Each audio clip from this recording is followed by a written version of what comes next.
going to be jumping into Boom versus SMG very soon. We're waiting for the lobbies to go up.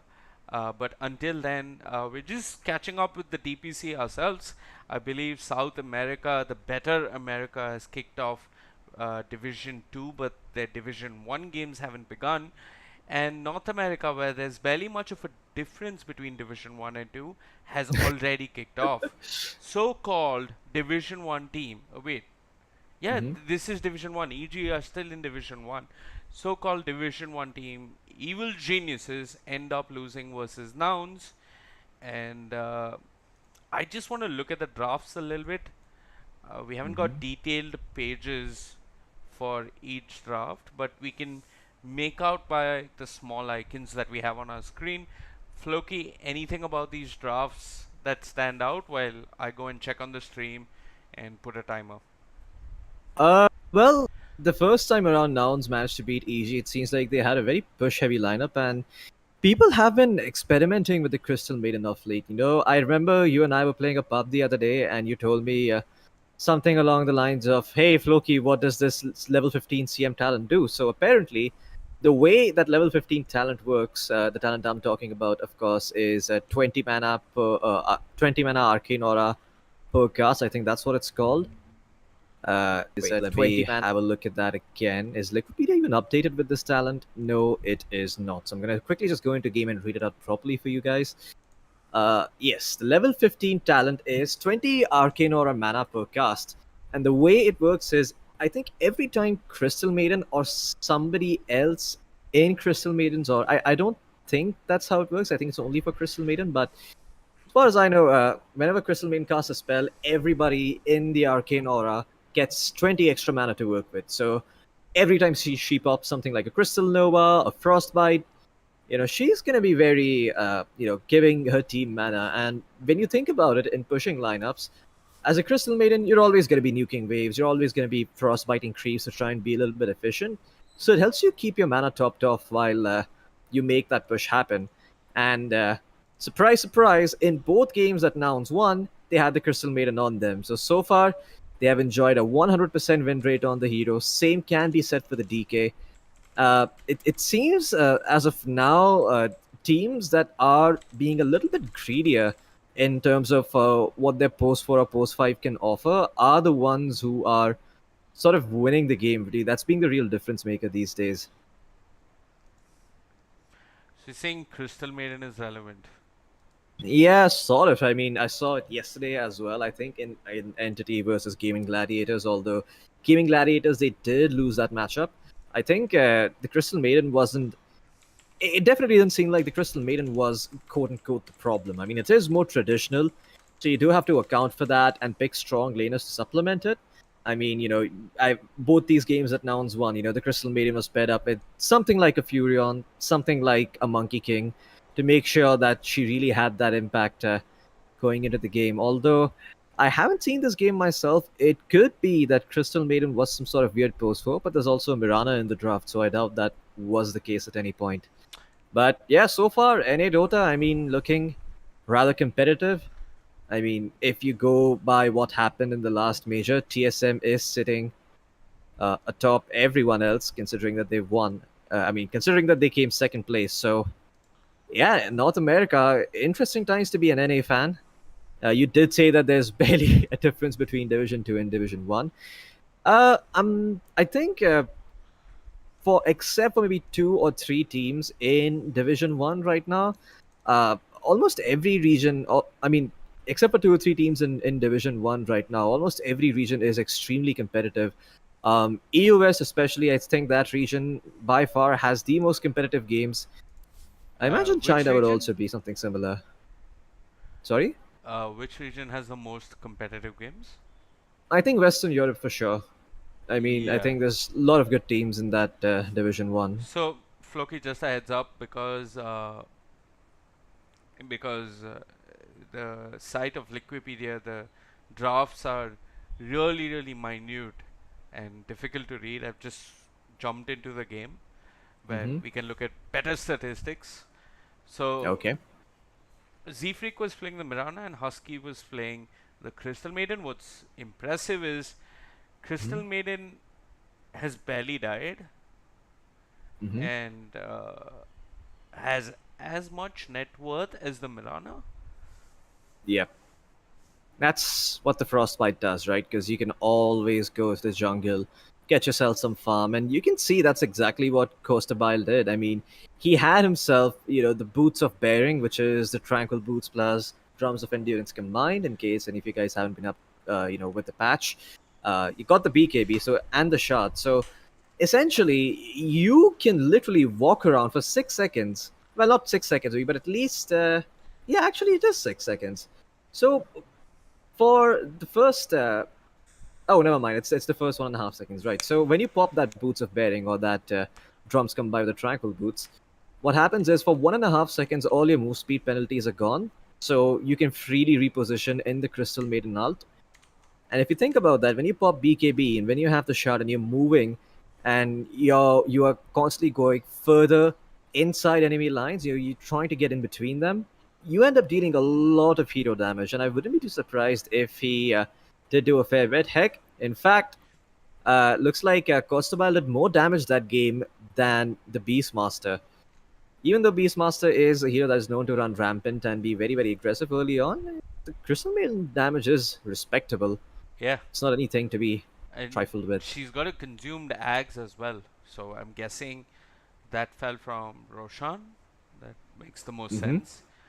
Yep. Z-Freak has a Hex on his Mirana, and looking at the side of Evil Geniuses, RTC's got some interesting items.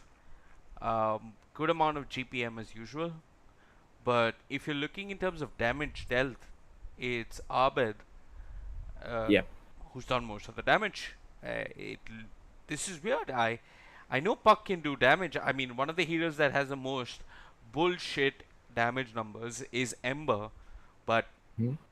I don't think Puck quite matches up with Ember because Ember just with his sleight of fist is going to do a lot of damage. I don't think it should Yep. be that straightforward for Abed on the Puck, but Arteezy fairly lacking in the damage department, and you can see that Crit has stepped up this game. If you look at his items, his highest damage dealing item is probably the Spirit Vessel, but he's done a phenomenal job. I'm just looking over at Abid. I want to look at his talents because he has a maxed out Dagon, a Desolator, a Witchblade, Hmm. and a Strength Blink. So, did he go the right click? Yep. I think he Oh, that did. is no He, longer a talent. yeah, that rapid fire thing is no longer a No, talent, no, but the rapid fire is a talent. The phase shift attacks is no oh, the longer. phase shift attacks. Yep. Yep, Yeah, I think this. a lot of intcos these days are trying to scale into the game courtesy of the Witchblade. And I think Gunnar was the one who made a video a while back. Gunnar or Gunnar, take your pick.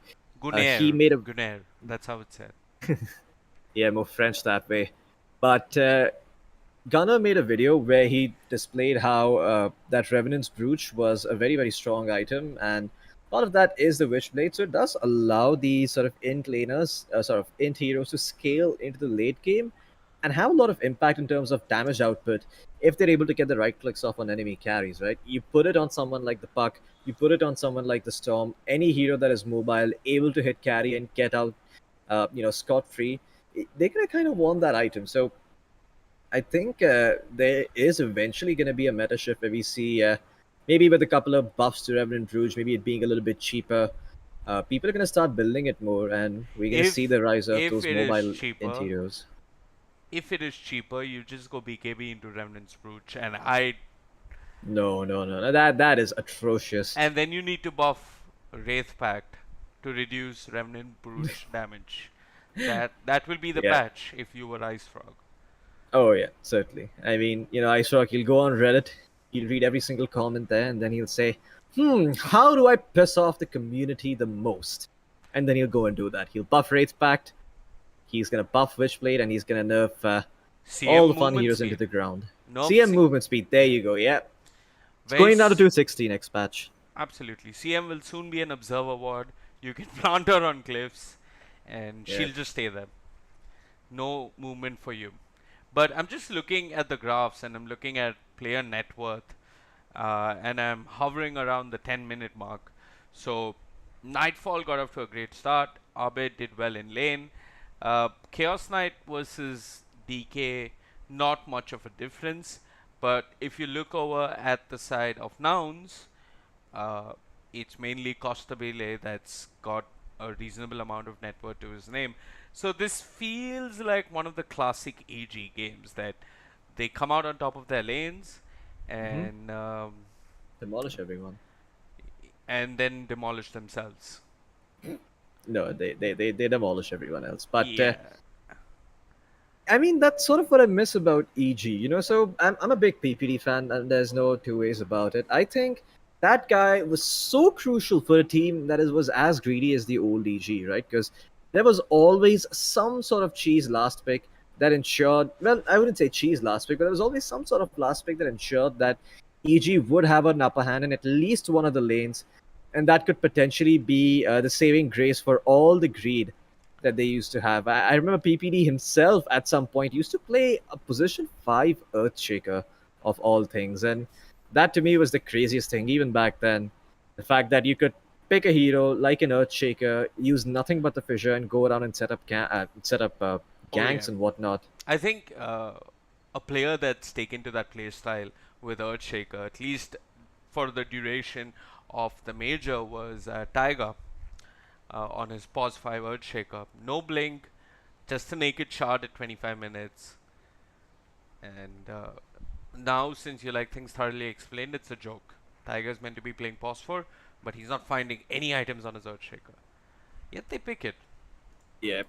Tiger has this very specific playstyle where for the first 20 minutes of the game he's very self-sacrificial, right? He wants to set up a mar, he wants to be the guy going around the map making plays, eating shit constantly, getting ganked by the mid laner, ganked by the off laner, just constantly just dying and making space for his teams. But once Amar and BZM hit that big item timing around that 15 to 20-minute mark, depending on what they're playing, that is when Taiga just sort of goes incognito and starts farming up his core items. And then, before you know it, there's one team fight where you see an Enigma or an Earthshaker with a Blink Dagger. Maybe if he's playing an Enigma, he's going to wait for that BKB.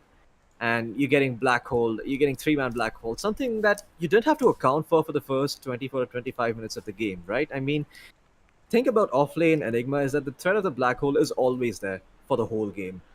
uh, about the position for Enigma, his timings are a little weirder. So enemy teams can sometimes fall into this false sense of comfort that, oh, okay, yeah, that Enigma is probably just going to be farming, and then there's a black hole on 3 heroes and you've lost the fight. Yeah, it's also because Tiger and most Enigmas nowadays are prioritizing getting the Wraith Pact. So they're not rushing a naked blink. That's not Yeah. what they're doing. Now, Floki, I've turned my attention towards game two between both of these tier two teams, and Gunner on the Tusk, mid Tusk, Yeah. Floki. This is something new, Yep. and didn't quite work out for the side of Nouns. Evil Geniuses with 32 kills, and I think Nouns completely got smashed in this one. I'm quite interested with this whole mid Tusk thing. I would imagine that if one were to play core Tusk, you'd be probably rushing something like a Desolator so that you can burst heroes. He's gone for the Blink, and then after that, he's gone for the Ags. Yep. Now, there is some synergy with the Ags in this game, but it's primarily with the Bloodseeker. However, the Bloodseeker is on the opposite side of the map. So I don't know what Gunner's thought process was, that maybe they kick Nightfall or Abed or RTZ out of position and then beat the shit out of them, but it Yep. hasn't worked. Flies had a good game as well. He's kept up in terms of net worth with Crit, which is impressive considering Crit here is playing Doom, a hero which naturally farms. Crit has more kills than Fly. And even in game one, Floki, I noticed that Fly had an impressive amount of net worth on the IO. So Fly is looking strong, EGL looking good, no first pick Storm. So I don't think they're going to be too Yep. disappointed with this game. I mean, even though they lose the series, you've got to remember they are a new team. Fly has just stepped back into this roster. They're playing.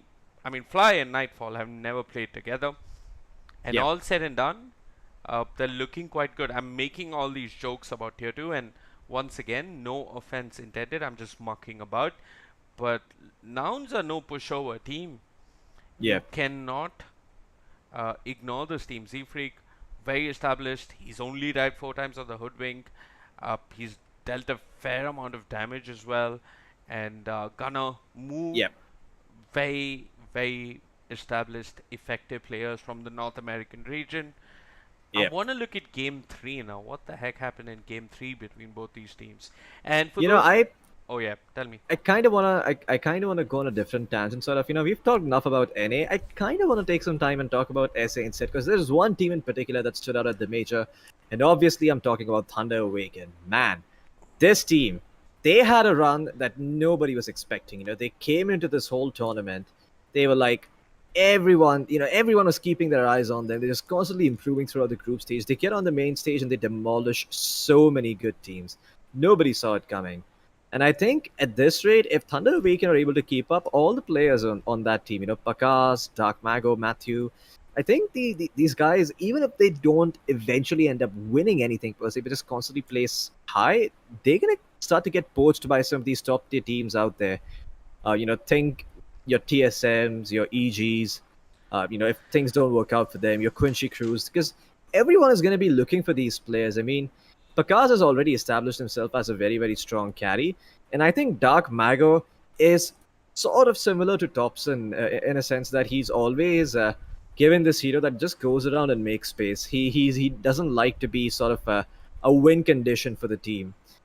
And while they did end up losing in the 5th to 6th place, I think you can cut them some slack at the major, because they did lose to OG in the end. And that was the team that went on to win the major. So, I mean, credit where credit is due. These guys are top tier. They are. Floki, you can now jump into the Boom versus SMG game. I believe the draft should be live soon. Dota TV is just setting up the delay. This is why the game is taking so long to load. I do not have anything sus on my PC. When you do watch games on delay on Dota TV, it takes a while, especially just before the draft. So this is what is going on. SMG, rather interesting team. They've got mid one in their side. He's playing pause one. Mid one, most famously known for uh, having a good laugh with Gork and making a lot of fun of him Hmm. in the major co-op stream or whatever you want to call it. And yeah, I remember there was this moment at the major where Gok said something and then Puppy completely disagreed with him. And then Gok Yep. doubted himself and then Gok said, "Oh yeah, Puppy, I kind of agree with you." And then chat made that a meme, a copy pasta. It's still running strong. And yeah, mid one, he kind of wasn't always there, but when he was there, he did have some insightful things to say. For example, when asked for his professional opinion on Effie, he said, "Well, I think she's kind of hot. Straight man, straight to the point. Can he go straight to the ancient and take a lead in this series?" We'll find out soon enough. But Floki, what are your thoughts on Boom? Thompson doesn't Oh, think man. too highly of them, Yeah, and well, he plays with them in pubs every day, and they pick his role and they yell at him. And it's not civilized EU Dota. You don't wake up and sip on your morning tea, have your French toast, and go about your daily routine. No, it's SEA. Everybody wakes up and everybody eats shit. I think Welcome nobody to SEA, sleeps. Thompson. I think nobody Yeah, sleeps in SEA.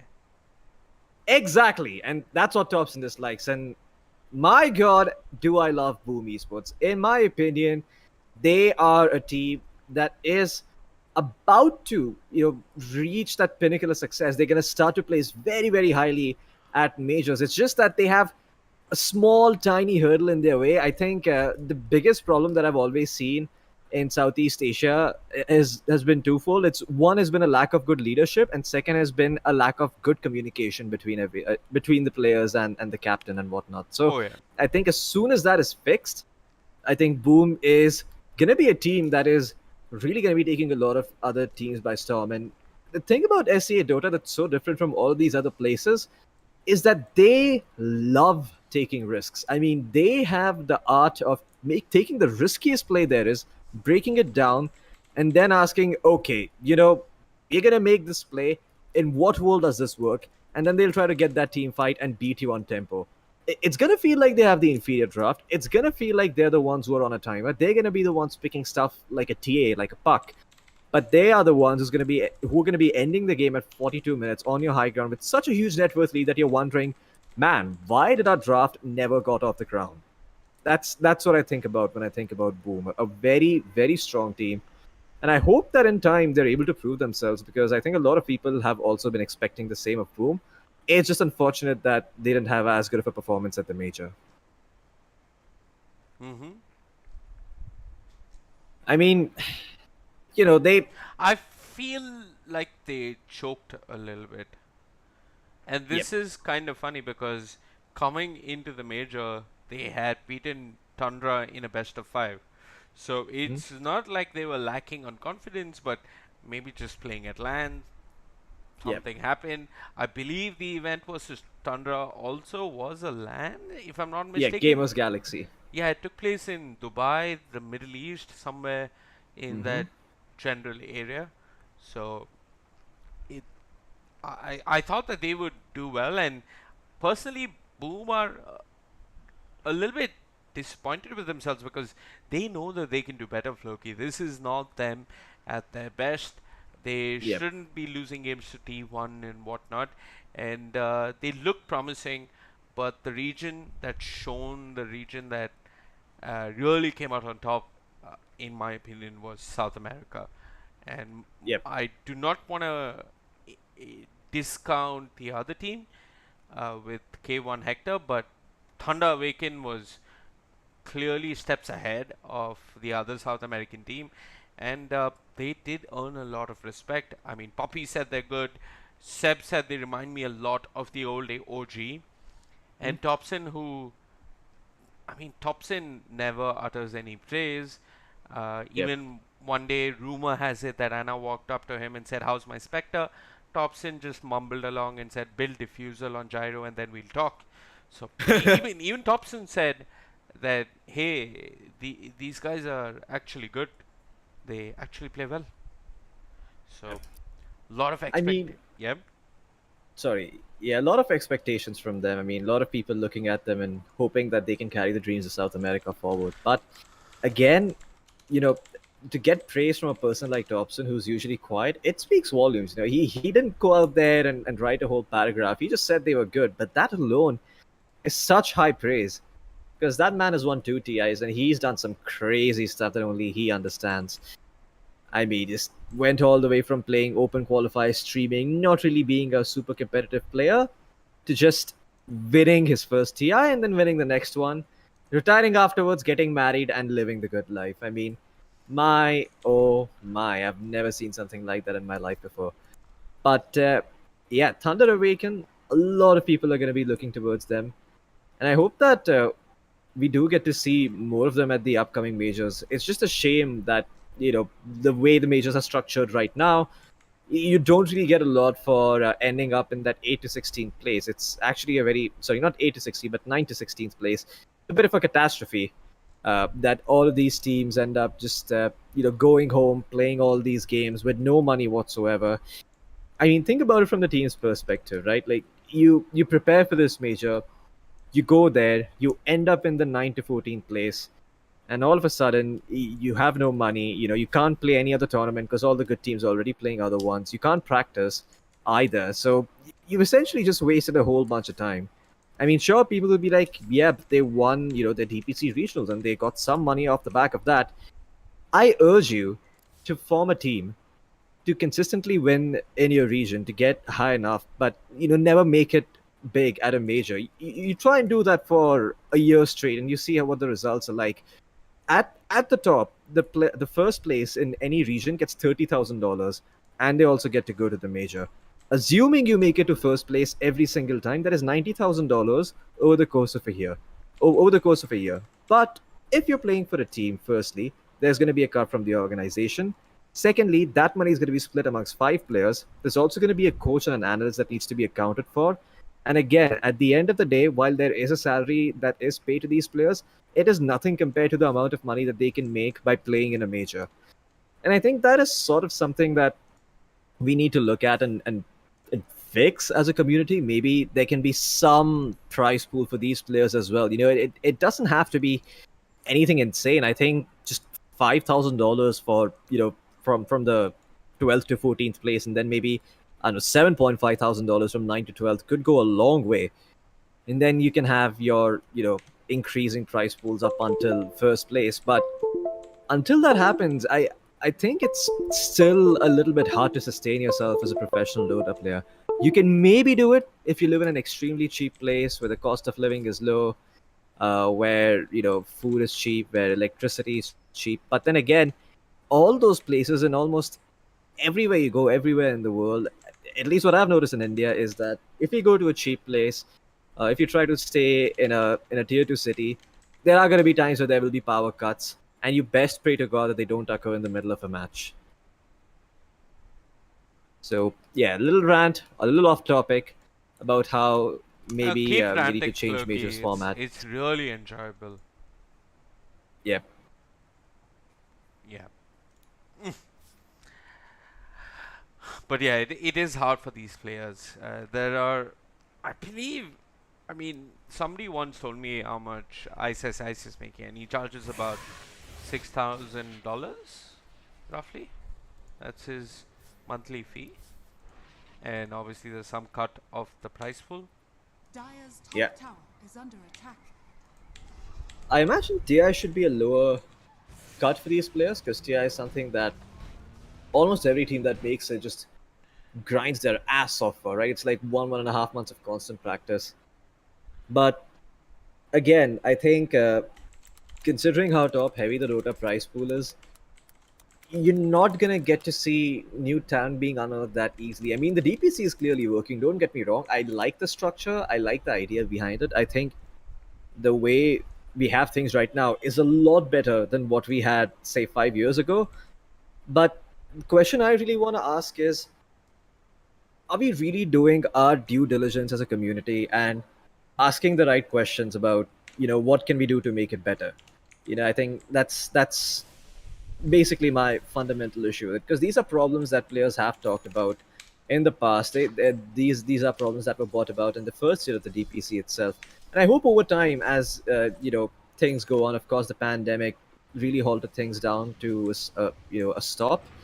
But I hope as time goes on, we're able to find answers to these questions, and eventually we're able to make the scene a bit more sustainable for these players in Division One who are about to make it, who are on the cusp of making it, but just for some reason are unable to. Because I think there's a lot of potentially good talent that we're gonna unearth as a result of a system like that. Absolutely.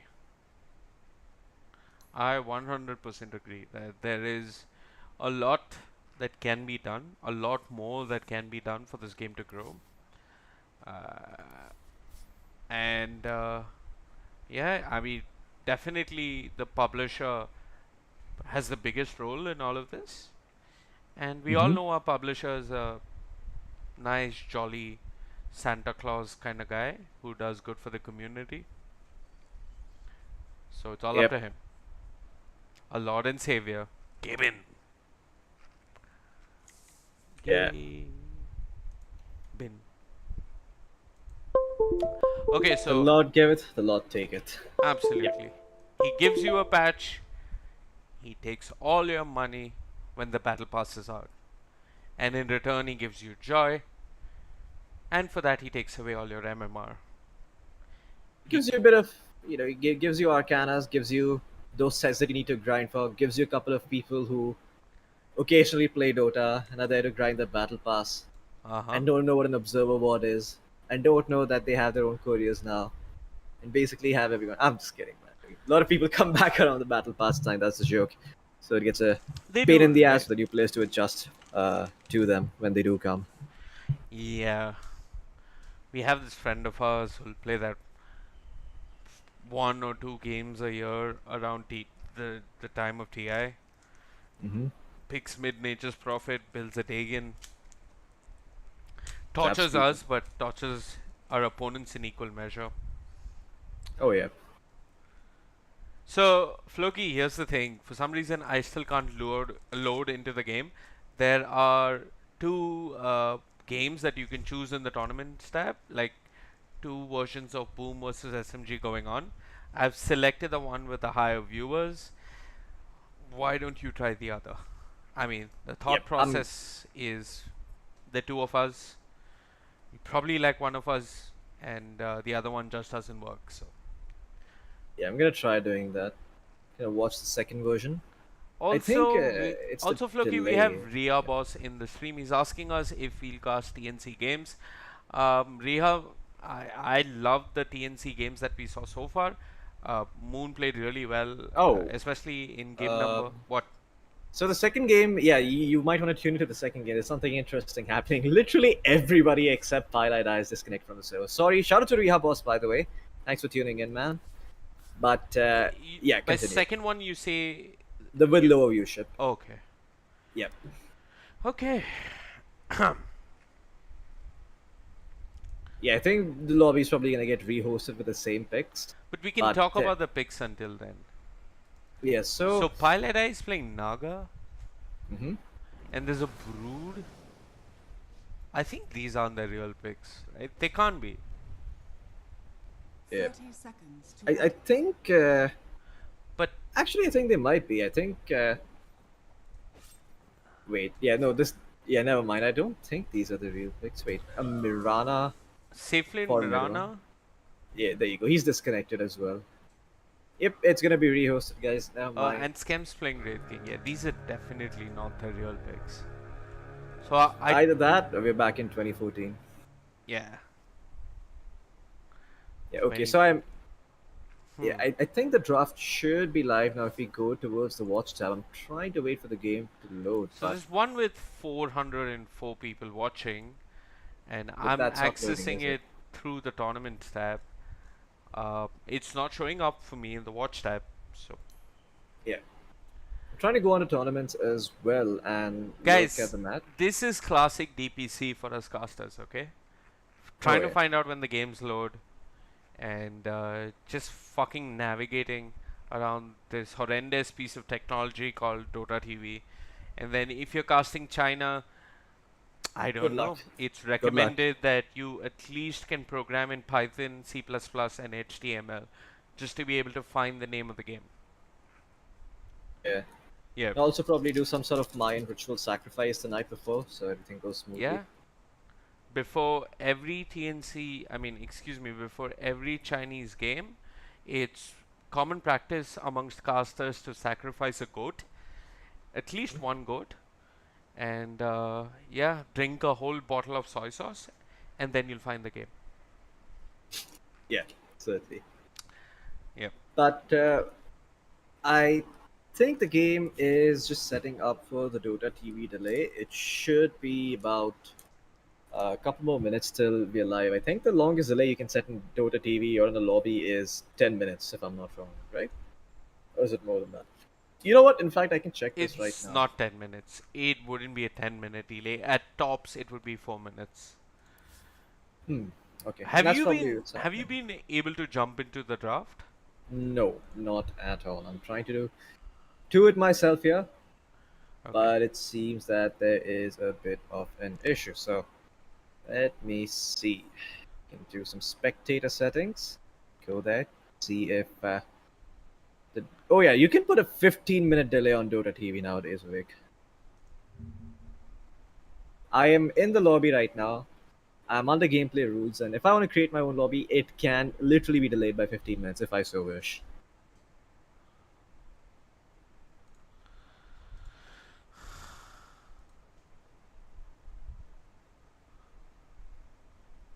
What? So yeah, you.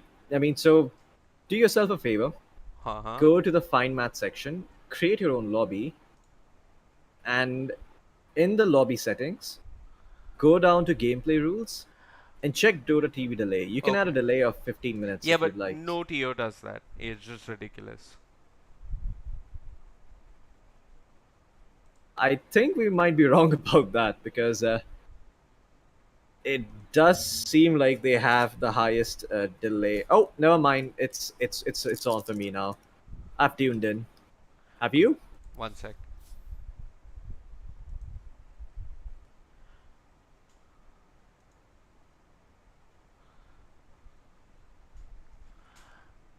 Okay, the draft's upon us. First couple of bans in the first and only game we'll be casting for 2 years. What do you see? I see Shadow Shaman banned by the side of SMG and a Kotal ban from Boom Esports in turn. The Kotal has been a hero that Southeast Asian has sort of adopted. It seems they borrowed. They saw Tundra do it. They were like, "Hey, Nine, we like what you're doing," and they picked it up for themselves. And it's the quintessential hero for SEA mid players, right? Because most of them I've seen, at least a fair amount in my bracket, just don't have the balls to actually commit to fights. So might as well just pick something that can nuke from a million miles away, and Kotl fits perfectly into that niche. Jokes aside, though, he does farm very, very fast. So I imagine Team SMG is probably looking to play a slower pace draft. They don't want the side of Boom Esports to be able to outpace them or outgreed them. Is And Wind Ranger really a first phase ban? Huh. I I guess don't these are think like so. targeted bans, and SMG Probably. knows something about Boom Esports that we don't. I haven't seen Boom Esports play Wind Ranger all that much. They love themselves. The Treant Protector, Tim's likes to play the Rubik. These are some of their go-to heroes. Uh, Even the Treant Protector, not that much. Team SMG, they picked up the Pugna. Do Boom Mhm. Esports want a first phase Storm? Uh, they probably want something that can jump the Pugna. They do not have to find an answer just yet. They've got plenty of time. Maybe Bane, maybe Io. These are heroes that they could consider. But they're going to prioritize Mars and Snapfire. A strong lane on paper. Two skill shots, however, in a sense. So it can get tricky if you can't eat that cookie. But let's see. Oh yeah. Yeah, this should be an interesting affair. I mean, Mars and Snapfire, very potent lane duo. You've got a lot of nuke damage between them. But now SMG pick up the Storm Spirit. They have some sort of answer for that Mars, who can be rather hard to kill early on, considering he's got that bulwark. Uh huh. And now the first phase Shaman ban kind of makes sense, right? Because Storm zips in. If Shaman is not showing, he can always instantly hex the Storm Spirit. Even a Lion can somewhat do the same. So if Storm doesn't have someone to initiate for him Yep. until the Shaman shows, it can be hard. Tusk getting banned out here, that's again something that I'll have to come back to later. I don't know what Tusk is really good against. Maybe Tusk enables Visage, maybe that's what they're scared of. But Mars Snapfire, the beauty is even if you whiff your spear, your arena is going to give decent enough setup for the Snapfire to follow up with the kisses. Oh And yeah. now, if you're looking at the SMG bans, everything is to protect the Storm Spirit. They ban out Ember. I'm going to come back to you about that matchup, but Puck versus Storm is definitely a matchup that leans in favor of the Puck. And as the game goes on, and well, Storm Spirits these days are just rushing first item BKBs, even then, the Puck can be a problematic answer. Floki, Ember versus Storm, does anybody win? Or is it just Israel and Palestine again and again? I think it comes down to skill. At the end of the day, I think that's really what divides those two matchups. Ember, he has a way of dealing with the storm. You go for the max sleight of fist build, and you end up doing a ton of damage to the storm spirit. Of course, there are ways you can deal with that as a storm. Obviously, one very simple way is to just max a static remnant and just outfarm the ember, right? Because if he's maxing sleight of fist and you're maxing static remnant, you're going to be the guy clearing up creep camps a lot faster than the ember. On the contrary, if the Storm Spirit does try to go for a fighting build, the Ember can come out on top because he can keep poking Storm from a distance. And Storm is a hero that, even though he's ranged, he does like to get into the enemy's face early on in the lane. And if he can't do that, then he can struggle occasionally, which is why Puck can be a very good answer. Uh, Hmm. Storm. Yeah, I mean, he can lose that Ember matchup, so no big surprises there. But a TA and a Grimstroke ban, no surprises. Free Battle Fury, very, very strong. Templar Assassin being banned out by Team SMG also hints at the fact that they are probably going to be picking a carry with a slower pace or picking some sort of lineup that is able to end early. They're not really You going to mean look to faster pick. pace, right? Sorry, yeah, faster pace, right. They don't want a hero that can get big and just be too hard for them to deal with their draft. They want to pick heroes that allow them to snowball, capitalize on an early lead and I'm going to push the disagree. envelope. I'm going to disagree with you on this because I think they will have some late game security. The draft will tell us soon enough. What's interesting from Boom Esports, and this is very interesting, they ban out the Grimstroke, which is one of, I mean, an answer of sorts to the Storm. They also ban out the Pangolier. I thought the Yep, Grimstroke ban was to allow them to consider Pangolier, but nope, they're just going to ban it out. And there also it is. another thing, yeah, I'll come to your topic about pace. Another thing about the team SMG bans is that both the Ember and the Puck can give a really hard time to the Pugna. They can jump straight to the Pugna. Easy Hmm. ways to stop the life steal, the life drain, Hmm. or the heal. So not only is Storm's lane secured, but the Pugna's mid game is also somewhat secured. SMG they go for the Leshrac and the Monkey King. A lot of pace coming out from the lineup so far. Can you guess, other than the Storm Spirit, which hero on the Hmm. side of SMG is a support and which one's a core? MK is going to be a support position 4. Pugna's also going to be the support. It's going to be a Leshrac and a Storm, and if you can see, boom, they're going to start to It's going to be a prioritize the bans Leshrac and a towards Storm. Who goes mid? Who goes safe lane? Storm goes mid, Leshrac goes safe lane. It's something that teams have been trying for now and with varying success. I think Entity pulled it off successfully yesterday, where they did manage to win the game with Pure playing the Leshrac like an absolute beast. He had the Sanj Gaia. He bought himself a Null Talisman, a wand, went for a cloak, picked up the Sanj Gaia, and essentially just started farming. And it's the same idea, right? Because Pugna, when he builds that Tranquil Boots, he can keep that Leshrac topped up on mana. So as a Leshrac, you end up having very little reason to go back to base once the Pugna's online. Although SMG's draft is a little bit weaker when it comes to pure laning prowess, and I think that's where Boom Esports have a slight edge as of now with the Mars, Snapfire, and Tiny. And there it is, Boom, they start banning out these offlaners, as you can see. Nightstalker being banned out obviously Huh. means that the side of Team SMG, they are looking for an offlaner. If they do decide to put the Can I MK just as the ask you carry, something? If sure. it's Mars in the offlane, wouldn't Leshrac carry have a bit of a hard time? Actually, okay. That's an interesting question because the idea is, well, Leshrac isn't very strong, right? Like, I mean, he is a little squishy. His base Yeah, damage isn't the greatest. if the wave equilibrium is messed up, it can Hmm. be a very hard lane for Leshrac, right? And he's going to be Certainly, his base damage not the best.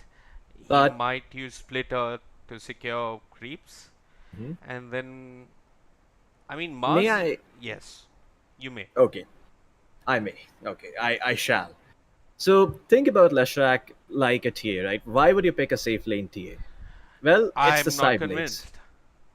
Eh, I'm I'll, not I'll tell you convinced about why. safe lane TA either. Okay, it's they used to pick it because of the side blades, right? You had this ability to farm up very, very quickly, no matter how bad your lane goes. Now, Leshrac also has a similar ability in his ultimate Pulse Nova, right? He can just go around, he can farm stacks very, very easily, and even if he has a bad time in his lane, he can come back in the game and maintain a pace. Okay, I'm Uh, just gonna we're just gonna make a prediction. You think it's Lesh in the safe lane? I think it's yeah. Monkey in the safe lane. All right. I mean, I think it's going to be Monkey support and Lesh safe for sure. When it comes to the last offlane hero, I'm a little confused as to what they would like because a lot of good offlane heroes haven't banned out things that maintain pace. The Enigma's out, sorry, not the Pango, but the Night Stalker, the Beastmaster's out, I Razor's like out. Magnus or Nature's I like Prophet. I like Underlord a little bit for the side of SMG. Goes with the whole idea of pushing early on, but it's gonna be Brewmaster instead. Okay, so they're gonna try and maintain that pace of the game. Awake, and it does seem like it's gonna be a safe lane Leshrac. This is not yet been confirmed. I will wait. I don't mind I will betting on it. wait until.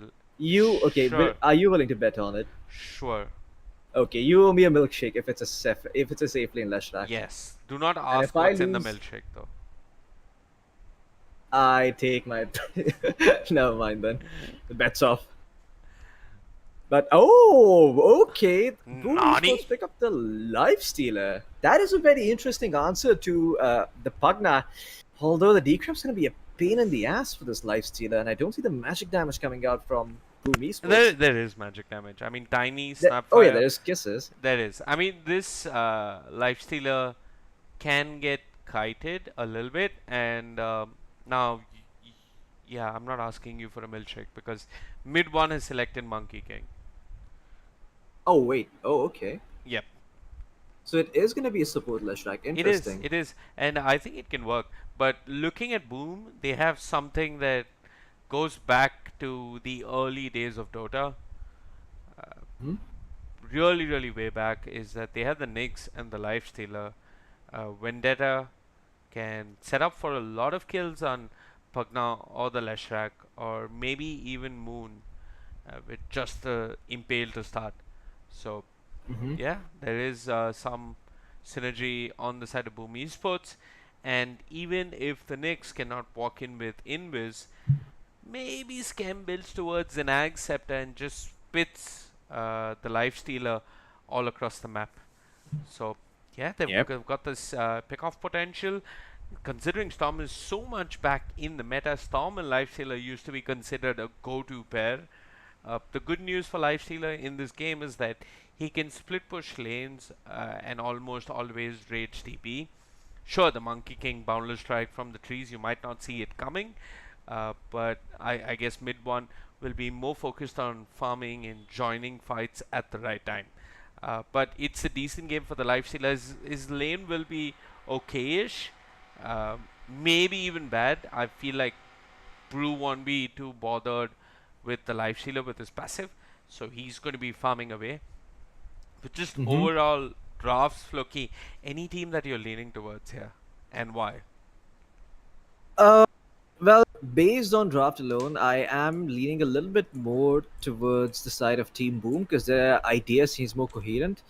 Team SMG, on the other hand, they've got the MK carry. You know, it's pretty good against the Mars and lane, but I'm not too convinced that this MK is going to be a good enough answer for the Lifestealer. I think the Lifestealer is just a bit too strong to deal with for the MK, and Lifestealer used to be one of the classic counters for MK, right? You pick up something like an MK, Oh you yeah. get a life stealer, he builds an armlet, he builds a desolator, he chomps you down. And MK will always have a problem with that unless he can get ahead in terms of farm against a life stealer. That's a recurring theme for the Monkey King. Also, Floki, if you'd like, I can stream you my feed on Discord. Let me know. No, it's okay. I would rather call out your T2s. And My what? your T2s. Okay. 30 seconds to battle.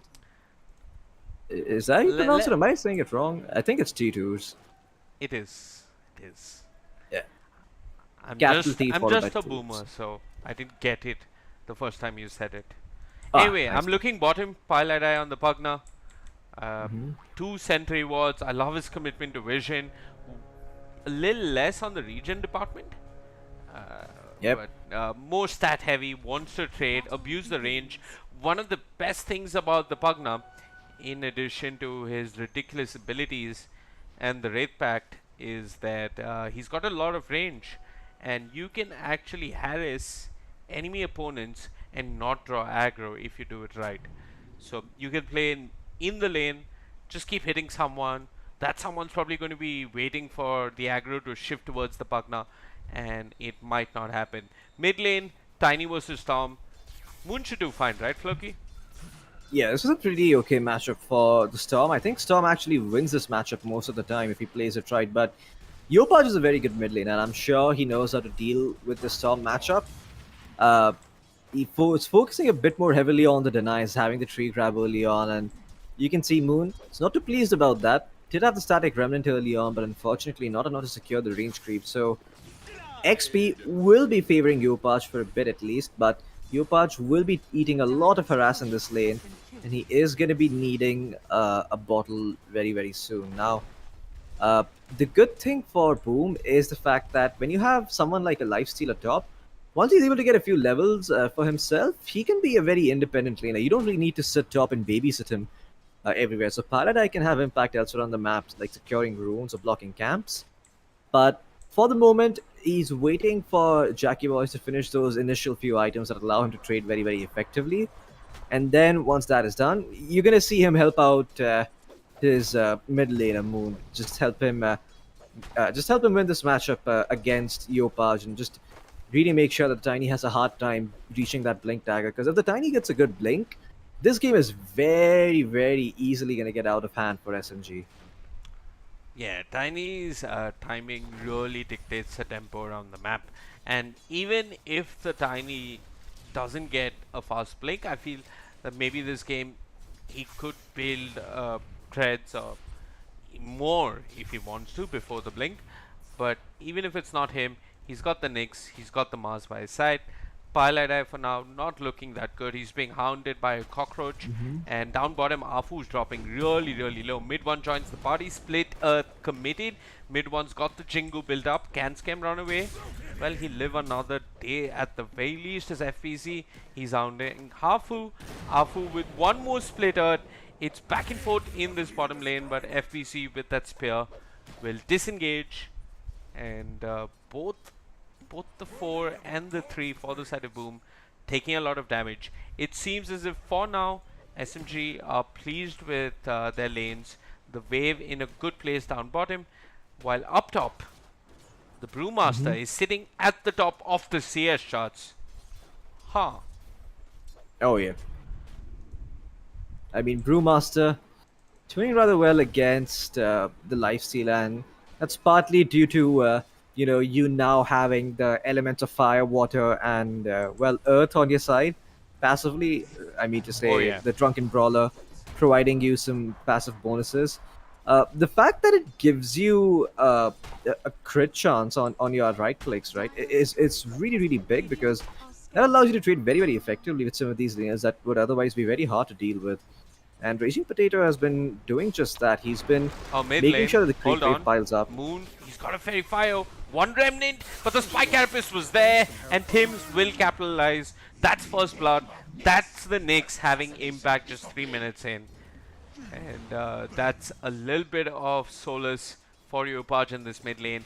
They were neck and neck, but now Yopaj is going to get a little bit more EXP and time in the lane.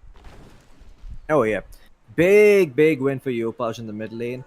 And I love the fact that he's queued up the blink instantly right after he's got those brown boots coming in. He's gonna have impact as soon as possible. And you look at Boom's lineup, right? They've got a fair amount of damage. They've got the Nyx, they've got the Snapfire, they've got the Mars. They can essentially kill any hero on the side of SMG as long as those three are with each other. Yeah. Top lane, I think now the Brew's yep. their hardest kill, right?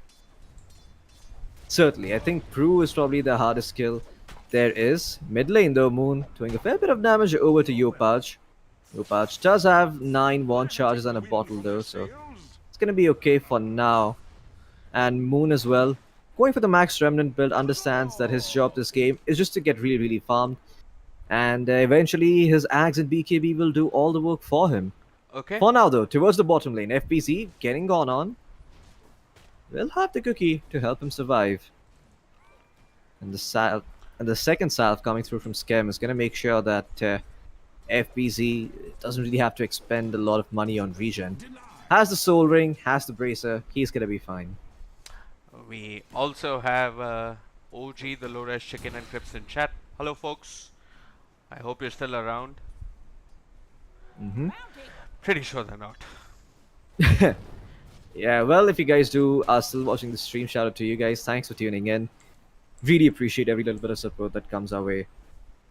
But yeah, top lane, Raging Potato, even though he's a Brewmaster with this very strong crit, he is now starting to reach a point where his passive is not going to be enough to really do a lot of work and to be able to trade effectively against the Knights. I feel like... Okay, they're still watching Floki. They hear Oh. us. Dire's middle tower They is still under are. That's attack. amazing. Thank you guys for staying tuned in. But as I was saying earlier, right, Lifestealer, unlike most traditional agility carries who like to build Orb of Corrosion to zone out enemies, he has a natural slow built into his passive, so all he really needs is to make sure that he's a little bit tanky. The Bracer does that, and he's got some good move speed, for which he's got the phase boot. So now, his lane is going to get super easy. In fact, he might even be able to kill Pylai if he connects over with Tim's, but Pylai I mean, be able to get away scot-free. there's the decrep as well. There begin the camera Titos. And Moon ends up dying mid, and this is not the first time. The first time I caught it, the second time I didn't, because it's a bit too painful to see a mid storm die twice in under 6 minutes. Down bottom, Afu flirting with death, but he's going to be okay. Pilota and Tims, they've been having their own filler segment, that's what you'd call it in an anime, and now this filler is going to come to an end as Pilota is in the middle of nowhere. Some would say feeding, some would say space created, and some would say none of the above. What do you say? Space created. But think about it, I mean, who got the gold? It's Yopaj. So it's a bit problematic. And enough of looking at the last hits and denies. And before I switch over to net worth, Storm is at the top of the last hit department. So Yopaj is asking for these ganks because he knows that Moon is having a good game. Now I'm going to switch over to net worth, and yeah, Yopaj is at the top. Numbers don't make sense in Dota, which is why we rarely look at the scoreboard. Radiant's Oh, middle yeah. tower is under attack. I mean, it's really just the fact that Yopaj was able to solo kill the Storm once and also got that kill earlier on him, and he also was able to get a kill on Pylai, right? So all those kills really adding up to his net worth. Cool thing about Storm though, when you max remnants like that, you don't really need to worry about how bad of a time you have. All you need to hope is that your support has been stacking some camps, because you can come back into this game Dire's very middle easily. tower is under And attack. would you look at that, even though Yopaj has had such a good time in his game, he's going to be equal in terms of levels Scam, against he's been Moon. caught out. I think he got himself an observer ward, but was it really worth it? I don't think Moon is going to be too concerned. Still going to farm away. Up top though, are we seeing a shift of any sort in this lane? We are. Raging Potato not doing too well in terms of CS. And yeah, the Storm Spirit, he's got his core item, the Null Talisman. He is now as effective as you can expect him to be. And that just nearly doubles around the 20-minute mark. And Oh yeah, yeah, I mean 25 minutes. 25. Excuse me. Yep. Glad to know you're listening. Oh yeah, just testing my knowledge, weren't you? Yes. Up top, Yopaj testing Raging Potato's patience, and the patience has been tested as Raging Potato just commits the primal split. They'll turn towards Tims. Tims with the Impale will hold off mid 1, but I don't think he's going to be able to run the Boundless Strike there. It's a kill. I was going to say it's a kill for Raging Potato, but it's a kill for mid 1 instead. And this Cyclone, could they play off this? Actually, Yopaj will turn. Abatos, quick burst onto the Brewmaster. He's not gone max 3. This is a real Tiny. A real man that wants to show up to fights at the 9-minute mark with just a Blink Dagger and cause all sorts of problems. Floki, the moment he has mana, I'm pretty sure he's going to be heading bottom. Oh yeah, he's even gonna get his bottle refill thanks to Tim steeping in. And Tim is the kind of support you want to have in your pubs, right? I mean, look at that. Yopaj, he went in, he half committed to the Brewmaster. Tim was the one to pay the price, wait but a he does minute. find the kill. You get supports in your pubs? I I mean, am I being too generous with what you do with me in party games? I mean, you can call it something else if you'd like. But towards the mid lane, Brewmaster, he's gonna be dying again. Yopaj. Oh man, again, this is just gonna be the story of SMG's life. look this at the point. rotations. He's immediately swung bottom. There's a sentry ward in lane. There's a Tiny running straight at them, and Afu knows he's done for. The arena committed. They'll kill the Disco Pony. The toss, well, I wonder if it was needed, but nonetheless, it's Yopaj on a mega kill streak. Boom, dictating the tempo of this early game. And if you look over at SMG, Floki, they're equally early game centric. I mean, as this game goes later, I lean more towards the Lifestealer over the Monkey King. Oh yeah. He's got an inbuilt ability that prevents him from taking any spell damage or CC. And in a one-on-one, if you just leave the Monkey King and the Lifestealer next to each other with the aggro active and no spell or item interactions, the Lifestealer will come out on top. Oh yeah. Yeah, anyways, certainly. SMG, they're going to force the issue, but it's so unconvincing. They have no real way to gank this Lifestealer, and Jackie Boy is probably silently rolling on the floor with laughter. Dire's top tower is under Oh yeah. I mean, Jackie Boys is just so happy in this top lane, right? He's a lifestealer. Which other carry in the game can stay top against a position 5, a position 1, and a position 3, and still farm away? Not many. Oh yeah, not many indeed. I mean, his supports are not even really needed. The tower will fall eventually, but Boom are going to be okay with this. I mean, they've gotten the bottom tier 1 tower themselves, and at mid Yopaj, who's found himself a couple of kills, has the Blink Dagger, has now got his upgraded boots. He's got the strength threads to work with, and Boom Esports might look for more kills across the map. They might just be bumping into the Brewmaster. It's SMG with the smoke. There's the hop coming out from the Tumbler Story, but it's no good. Oh, no. The Impale! It's perfect. The Snapfire, though, unfortunately, she's not going to get a kill onto the Brewmaster. Afu running in with a Pulse Nova. He wants Scam. Scam with the Fairy Fire tries to run, but eventually ends up falling. FBC commits the arena. Where's the follow-up? It's actually coming from SMG. Moon will zip in. He brings down the Mars. They've only lost Afu. I think SMG are very okay with this. Tims is next on the menu. A Cockroach pulled back by the God of Thunder. Moon gets a double kill. Yopaj wants in. He's going in with the Avatars. The life drain heal not enough. Raging Potato, his split is ended. His time is ended. And boom, they're hunting for more. Pilot Eye running. He's got only the boots, not the Tranquils. He's trying to heal off a creep, but there's a life stealer falling down upon him from the air, and he's going to end up falling. Yopaj unstoppable. I've got to bring down the fight recap, because if you look at the side of SMG, everyone died except mid one. And if you look over at the side of Boom, it was Nyx as well as FVC dying. Tims and FVC were the only ones that died. Boom are going to be very okay with that outcome, and they've stepped up the tempo once again. 2 heroes, 3 heroes smoked, moving towards bottom, and mid one knows he's waiting patiently on the trees. Oh yeah. I mean, this is problematic. If SMG don't have vision, they can't do anything. And Yopaji's found one. It's Spy, immediately bursted down by good old Granny. Scam pulled out of position. The Spy Carapace doesn't get Tims anything. Tims has got to be careful. Dust used. Afu wants to run in. That's 1 kill on the Nyx. It's a support for a support. But I think Boom will be happy as they do eventually bring down Afu as well. Moon. What? Moon caught. Oh, Sorry, okay. mid one caught. Yeah, mid one caught. He's got the boundless strike. Will stun one, but can he really run? Looks like he can't. He will try his best to become a tango and dodge the attention, but Boom get a kill, and it's Jackie Boy's getting active, Floki. Oh yeah. I mean, this is what you love to see, isn't it? This is every support player's wet dream right here, Vivek. I know there's something unholy going on in your pants right now, Vivek, because you just saw a carry walk into a fight, get 2 kills, and salvage what supports always try to do for their carries. Can I be honest? I think what really wet my pants was Yopaj. Mid Tiny gets the Avatars, the Avalanche maxed out, 2 points in the toss early on. The strongest part about Tiny when you put him mid is he gets levels. If you use those levels to be able to burst down these heroes and actually move around the map and pull that off, it's great for Boom. Oh, Yopaj, that was a whiff of a blink.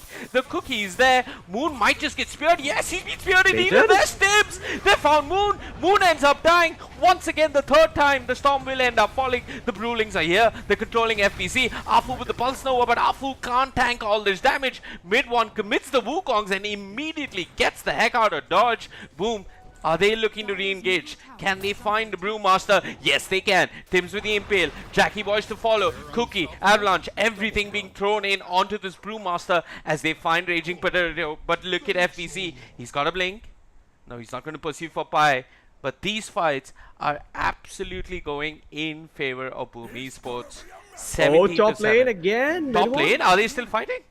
No, FPC caught him out. If Yopaj was there, that monkey king would have died. But unfortunately, Yopaj didn't have his blink dagger ready. So But again, it's the intention that matters. Boom, they're thirsty for blood. They're just looking for fights anywhere across the map, catching them out, making sure that they feel the pain. Oh, Jackie boys, do they have any way to bring him down? The Storm zips in, but he's got the rage. Wait. He's fine. He's fine. And Yopaj is going to toss one out of position. Raging Potato, without the split, is going to get caught. The arena and the spear onto the Pugna. Pile not being allowed to heal anyone. Boom, get a kill and another, and the tower. And this truly, I mean, It's painful. Floki, if we become big casters and we get asked to choose someone to sponsor us, I'm gonna ask for a diaper brand if I'm casting SEA Dota. Top tower is under attack. I Yeah, want well- adult diapers built into my gaming chair. Oh yeah. Well, Uh-oh. Afu, what the heck? What's the plan, sir? Well, he's actually going to turn, but Tims will not allow him. They are playing with Afu, and Skems gets the kill. The scatter shot, the very tail end of the scatter shot will get the kill. 20-7. I think if you're SMG, you just wait for BKBs, right, Floki? oh yeah. I mean, SMG. I mean, the Monkey King still hasn't finished his Battle Fury, by the way. It's 17 minutes in. Yopaj!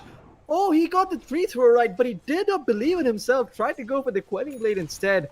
I mean, he could have cancelled mid one's TP, but Boom yeah. was heading for more Floki. Look at Raging Potato in his triangle. It's not safe. Tims has vision, and the spear is there. Granny's there with the kisses, and never ever get kissed by a granny. That's the advice I can give you. Firelight Eye with the decrep and the life drain, but look at this. Yopaj with the Ava toss back. Afu, he's not been allowed to play this game at all. Not too much in the lane, and not too much in the mid game either. Firelight Eye with the life drain, but FPC, well, this take kills. Radiant's They'll top get tower both the supports, Man. and I want to remind you, they got the Brewmaster. And this is what I was talking about when I talked about Boom, right? It's just fight after fight after fight. These guys are not afraid. These guys are always going to be looking for engagements. For them, this is just another Tuesday. They're not at all concerned about any sort of turnaround coming through from SMG. Because realistically, who's going to do that? The Storm, he's been dumpstered completely in lane by Yopaj. The Brewmaster is just getting chain stunned by the Granny, by the Marge, by the Tiny. And it's just impossible for them to play this game. In fact, Storm's just going to die again. Oh, it's not just the Storm, they found Afu as well. There's the Infest Bomb, there's the Lifestealer and the Nyx teaming up. Afu dead, Raging Potato, well, pinned to a 3. There's nowhere he can go. 2 cores and 1 support. They're just doing this time and time again, and they're making it look so easy. bottom tower is under attack. The best part about this all is that the Lifestealer has been an active part of these engagements, so not only is he farming away, he's also getting a crap ton of XP and farm from all the kills he's gotten. And almost 20 minutes in, this man's about to finish his Skadi. He's gonna have it before the 20-minute mark, at least a goal for it nonetheless. Think about that. A Lifestealer, 20 minutes in, with an Armlet and an Eye of Skadi, going up against a Monkey King who just finished his Battle Fury. Oh yeah, this is nuts. Both Yopaj as well as Jackie boys, they have 8 kills and 0 deaths. FBC in the middle of nowhere, he hasn't got mana. Do Boom wanna save FBC? No. No.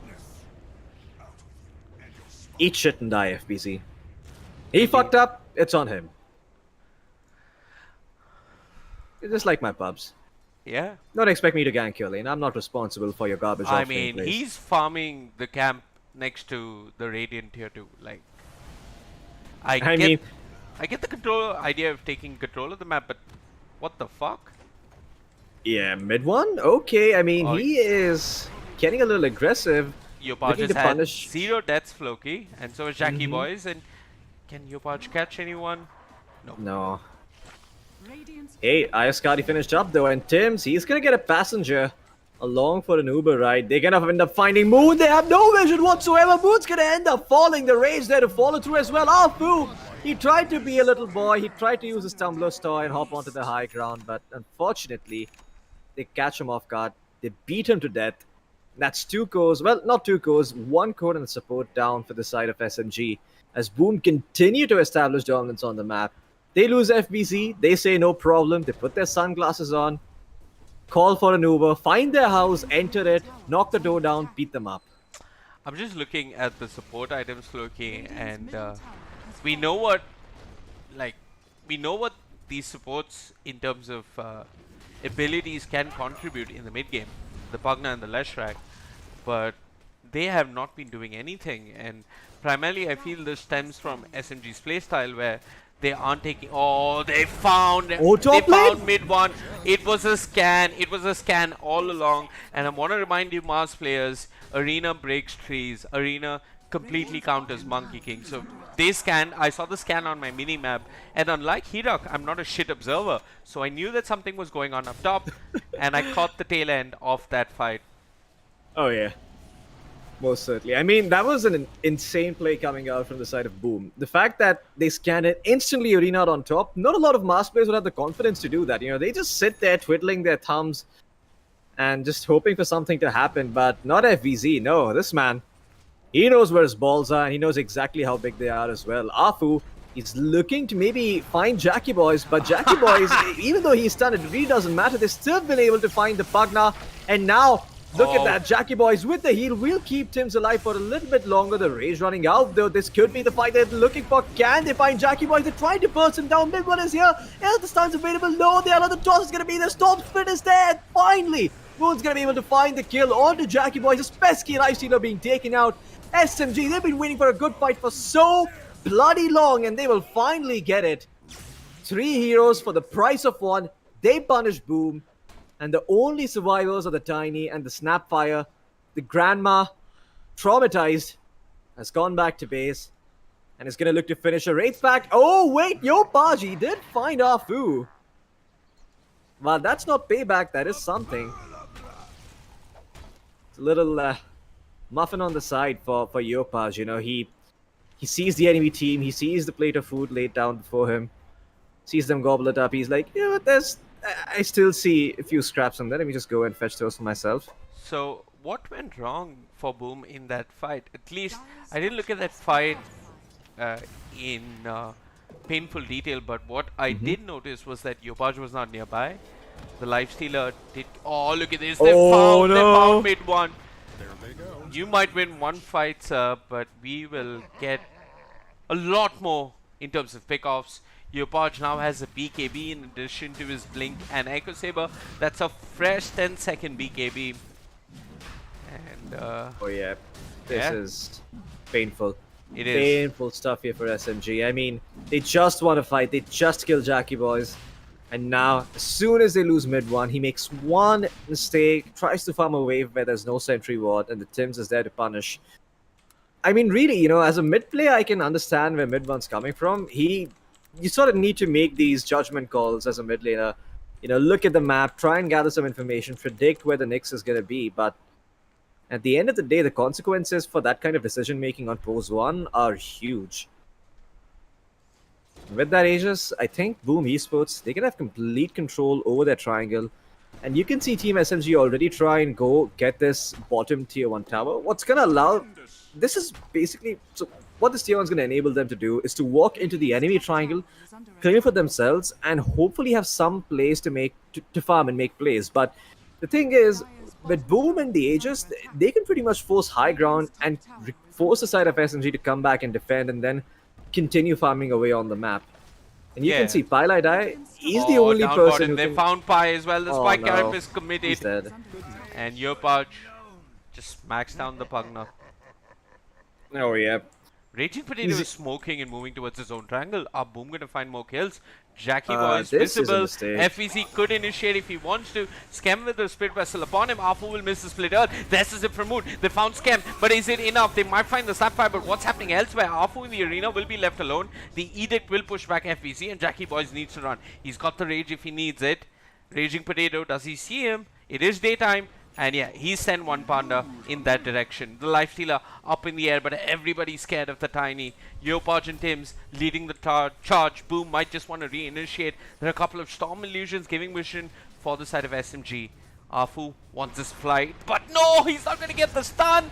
Yopaj is in. He's got his BKB. They'll turn on the Leshrac. The Leshrac dead. Tims will fall as the trade for SMG. The Wukong's committed. Jackie Boys taunting, having fun, laughing at SMG. But is it really the right time to laugh? Because Yopaj is getting gone upon. The heal is there from the Pugna. The Infest giving a little bit of HP, but Yopaj dropping so low. Yopaj, 1 health to work with. He's dead. 75 seconds. That's his first death in the game. A godlike streak taken away. Tims will buy back. Pi being chased. FVZ now with his own BKB. But elsewhere, Jackie Boys wins a crucial duel as Raging Potato his split did come to an end, and his time on the server in this fight has come to an end as well.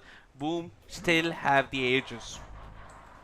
Yeah, and again, Boom Esports, the way they're able to take this fight, Jackie Boy is realizing that he just needs to buy Yopart some time. Oh, because he's Moon is used just to zipped in. They want Scam again, but Scam, he's got the MVP of this entire game, of this entire patch. The rate pack dropped down. Oh, the Their damage stuns! being reduced. The impale from Tims. Tims did buyback. I want to remind you about this. Tims buying back, setting up indirectly for the skill on the Moon, and now mid one being chased. Tims with that spike Alpis will turn towards Afu. The timing was perfect. The lightning storm working against the Leshrac as he gets speared to a 3. FVZ, ever reliable, will chase for more. Blinks forward, doesn't find anyone.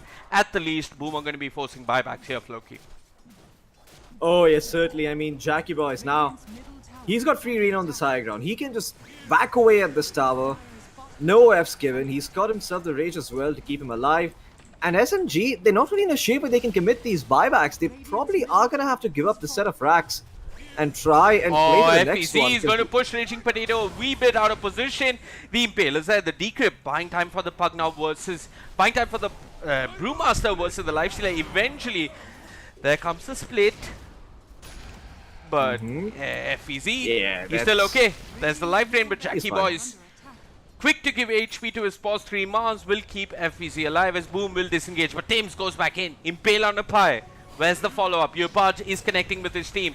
There's Scam from the background with the kisses doing a little bit of damage. Oh, Raging Potato once again caught to a tree. Has the stick. He's still alive. The cookie forward doesn't quite work. Jackie Boys has the Aegis. He's still got the Aegis. He's going to be okay. The Aegis expended. Boom want to take this fight. The split earth though causing so many problems. The Leshrac shot is a bit of an issue, but Jackie Boys goes forward. Him and Yopaj have BKBs. Yopaj now even has the Shadow Blade, and Boom will disengage. Maybe Floki.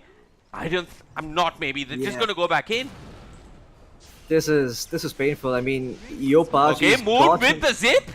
FVZ barely alive, but Boom don't give an F. I'm saying Yopaj, now even he's got the shot for himself. So if they're able to find some sort of core kill, this is gonna be 2, maybe even 3 sets of frags for the side of Boom. They need to be a bit careful with how they approach this, because if SMG are a bit too out of position, they are certainly gonna end up falling. I'm sorry, I meant to say that if Boom get out of Duke position, they can certainly end up losing their Tiny as well as their Mars. And the thing is, while the Lifestealer is strong, the items he's built aren't really all that much to do damage. It's to just try and stay alive and be a nuisance, be an annoying pest for SMG. It's something that they don't have an answer for. But so, his next item is going to help him in terms of damage. And right now, it doesn't feel that there's a shortage of damage really in the team. Oh, Moon. Shoo.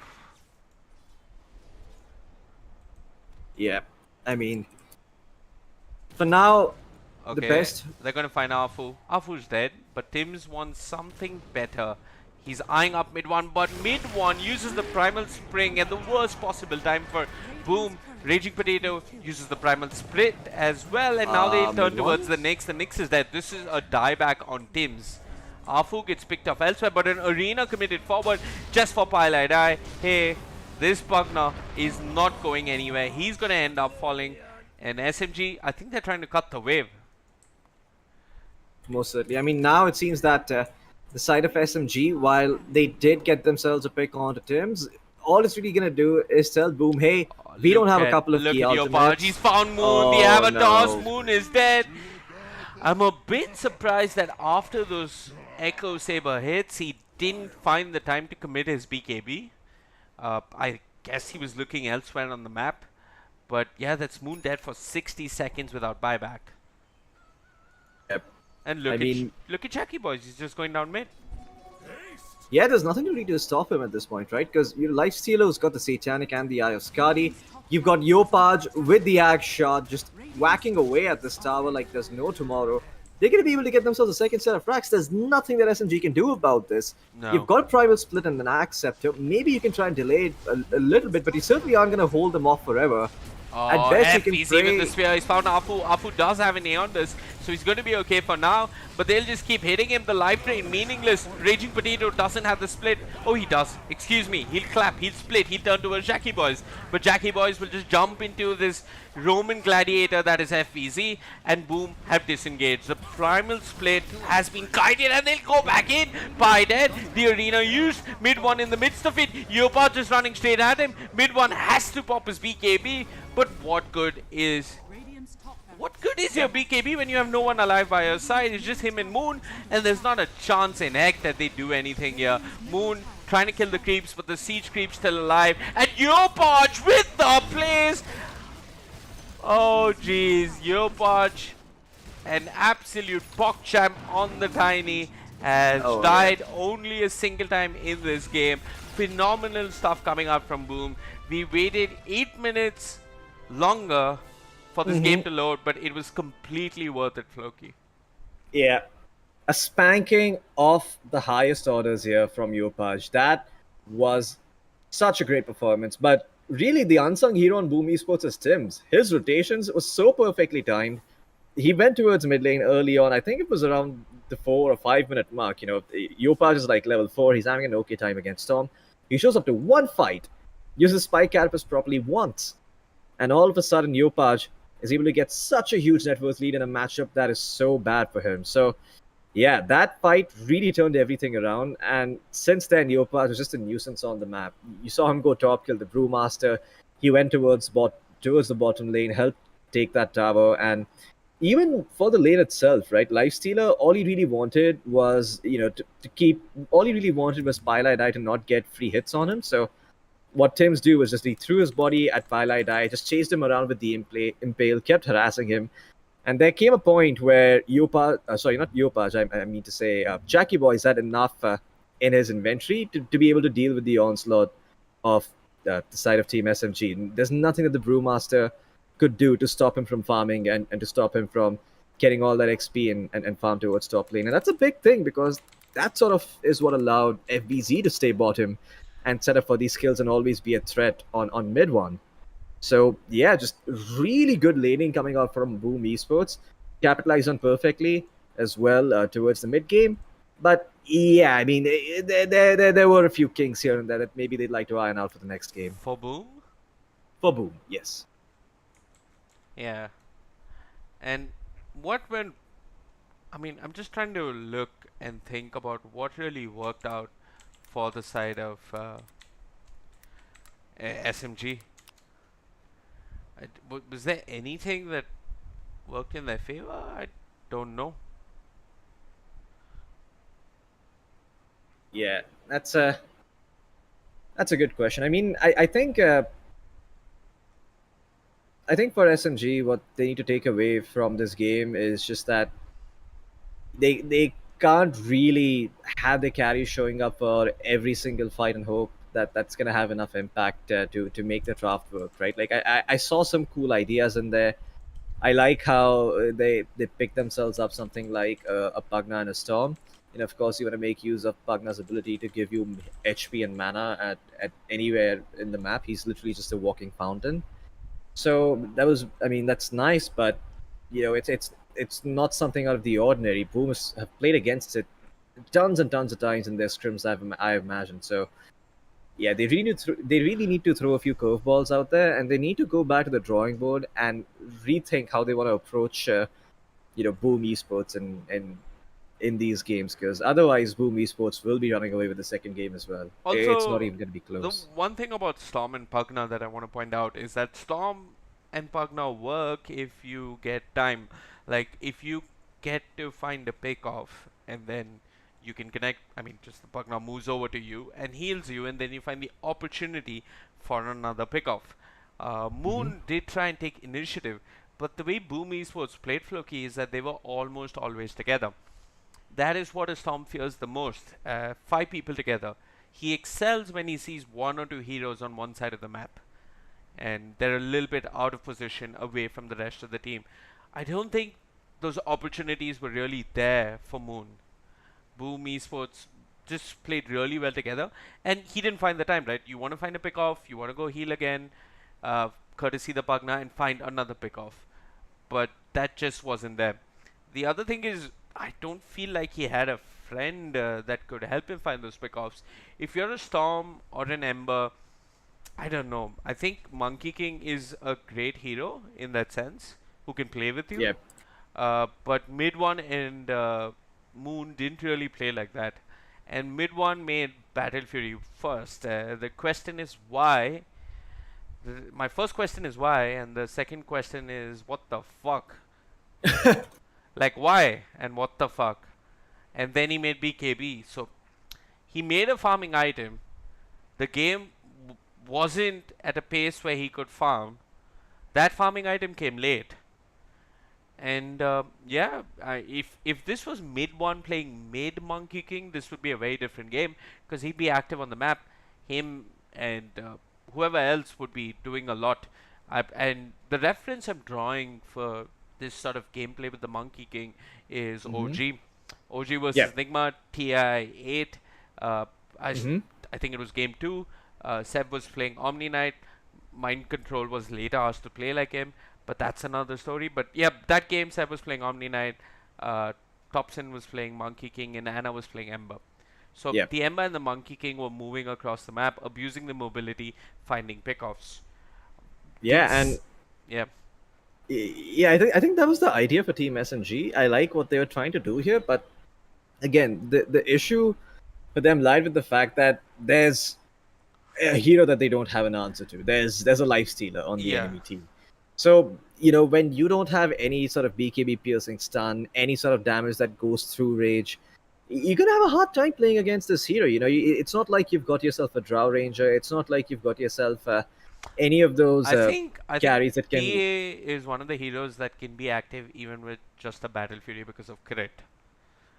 Yeah, but you still kind of want to take time and farm up that Desolator and BKB, right? Because you look Completely, at wounds. but Yeah, maybe yeah. it was a better answer. I Could be. I don't know, but Monkey King is the perfect answer. But if he's going Battle Fury, it's not.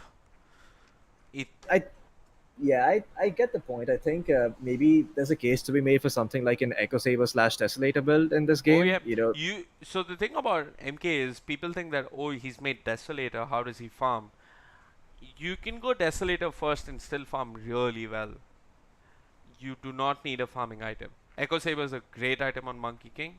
Will Yep. not allow you to farm or have as much damage as say a Desolator, but if you're getting it early, it's really really good.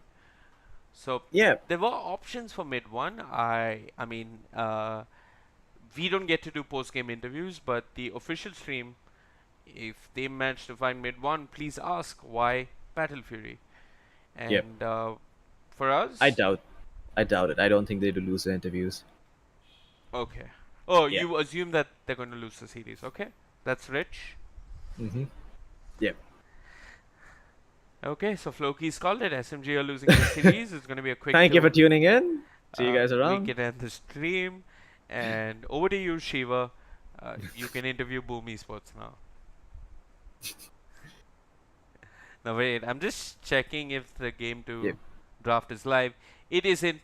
So, Floki, let's give ourselves a small break. Let's give all 2 of our viewers, which is me on 2 IDs, a small break. Play some music, get some water, and we'll be back with SMG versus Boom as soon as the draft goes live. And if it takes more than 2 songs or 2 cigarettes, we'll just start talking anyway.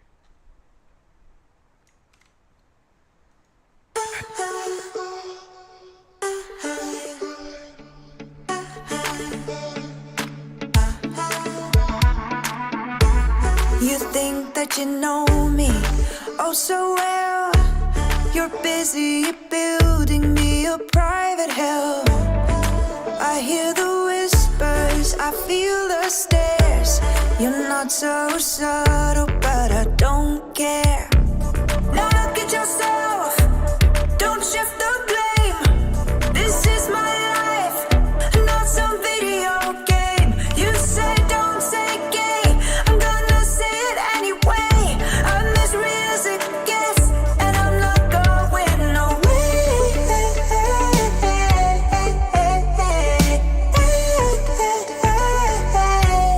Not going away.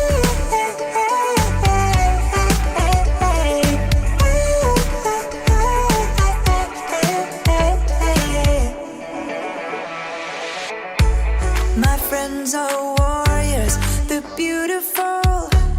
We live in colors so bright and bold. You take your aim and make it hard to breathe. Try to hide us under policies. Now look at yourself, don't shift the blame. This is real life, not some video game. You said don't say gay, we're gonna say it anyway. We're as real as it gets, and you can't hide us away.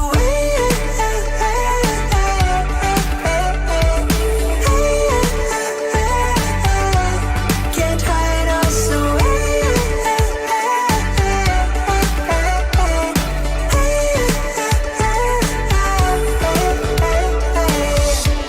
Under the bridge, over the dam, our voices are calling, calling out.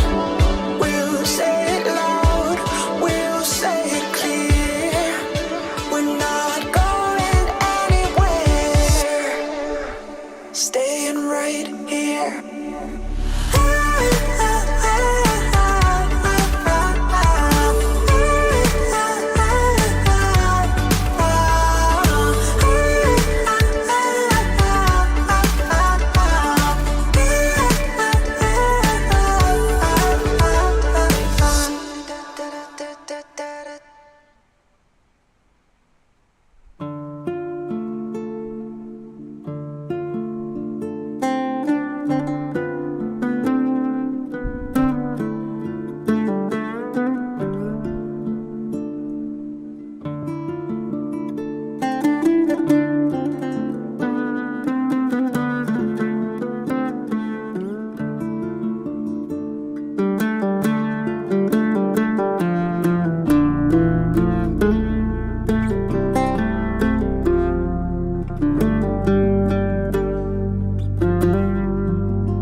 the knowledge to protect who they may be.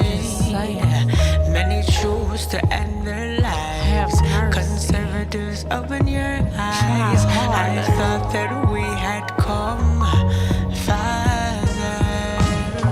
It's time, it's time to free your mind and realize we ain't going nowhere. Say it loud. It's time, it's time to free your mind and realize we ain't going nowhere. Say it loud. Have you ever lived in fear of rejection and violence? This is the reality we wear. It's hard, but we must fight it. Our endeavors won't go silent. The truth is, we wanna be seen safe and free. Seen safe and free. Sane and free. To just be. To just be me. It's time, it's time to free your mind and realize we ain't going nowhere. Say it loud. It's time, it's time to free your mind and realize we ain't going nowhere. Say it loud.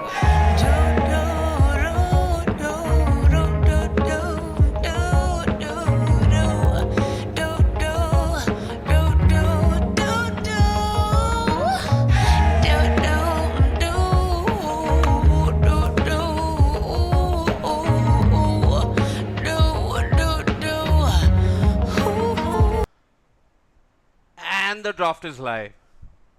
Hello, Floki. Hello. How do you do, friend? I mean, I do okay, but if you're a supporter of Team SMG, which I'm not, thank God, I don't think those guys are doing too well. Oh yeah, you better have some stores of copium down where you live because you're Oh, gonna yeah. need some to get through the series. You need military grade copium after that loss, because you know the problem for me with that loss is that it's a loss, okay, but they need to. Sure, you can nitpick on items and maybe the draft, but it's just how they played the map. These guys were damn passive, didn't do anything. Reminded me of the municipal government in my country. They will not do anything, and then their ancient will fall, and then they'll contest elections again and come back for the next year's DPC. Oh yeah, I mean something like that. I imagine Like, though that what did SMG do? What was their counterplay? It felt like only Moon was trying to make a play on the map. I think SMG really just wanted to try and take the bull by its horns last game. They were trying to, play some sort of five-man Dota where they all gather up and they try and make something happen on the map on the back of an MK, on the back of a Storm, whoever it is that can find some sort of pick, some sort of initiation. But the problem was that Team SMG, you have all these players like trying to look for picks. You really don't have anyone farming away. And even if it was probably someone like Moon farming who, as we already saw, had a pretty rough time in the lane. I think he died 3 or so times, and once you've died those many times, the game becomes very, very hard for you as a spirit hero. You're playing Ember Spirit, you're playing White Spirit. You're okay having a bad lane, but you're not okay dying 2 or 3 times because then you just lose your tempo. You lose that little extra bit of damage that you do to heroes who don't have the items to necessarily mitigate your damage output. Maybe it's just an extra bracer on support. Maybe it's just a power threats completed on the enemy mid laner, but that adds up and that starts to become problematic because all of these spirit heroes, they rely entirely on getting ahead and staying ahead to have impact in the game. It's not something like a sniper or a Medusa that has some sort of high ground potential, something that can help you hold that space. I mean, if you had something like that, maybe it's a different story, but side of SMG did not. This time around, I like the switch up that they're making, although Throw Warlord is literally one of the worst carries in the game right now.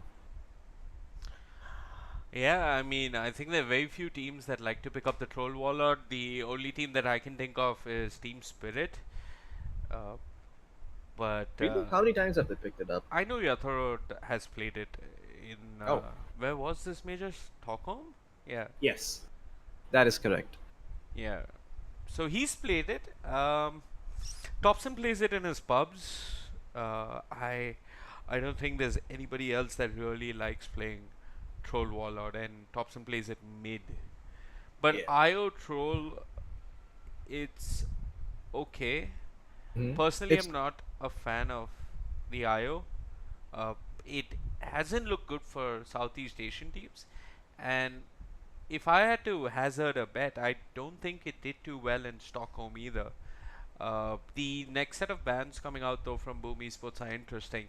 They banned the Tusk, which is an okay support to have with the IO. The thought process with the IO is that you want one support that provides lockdown or sets up for a kill elsewhere on the map.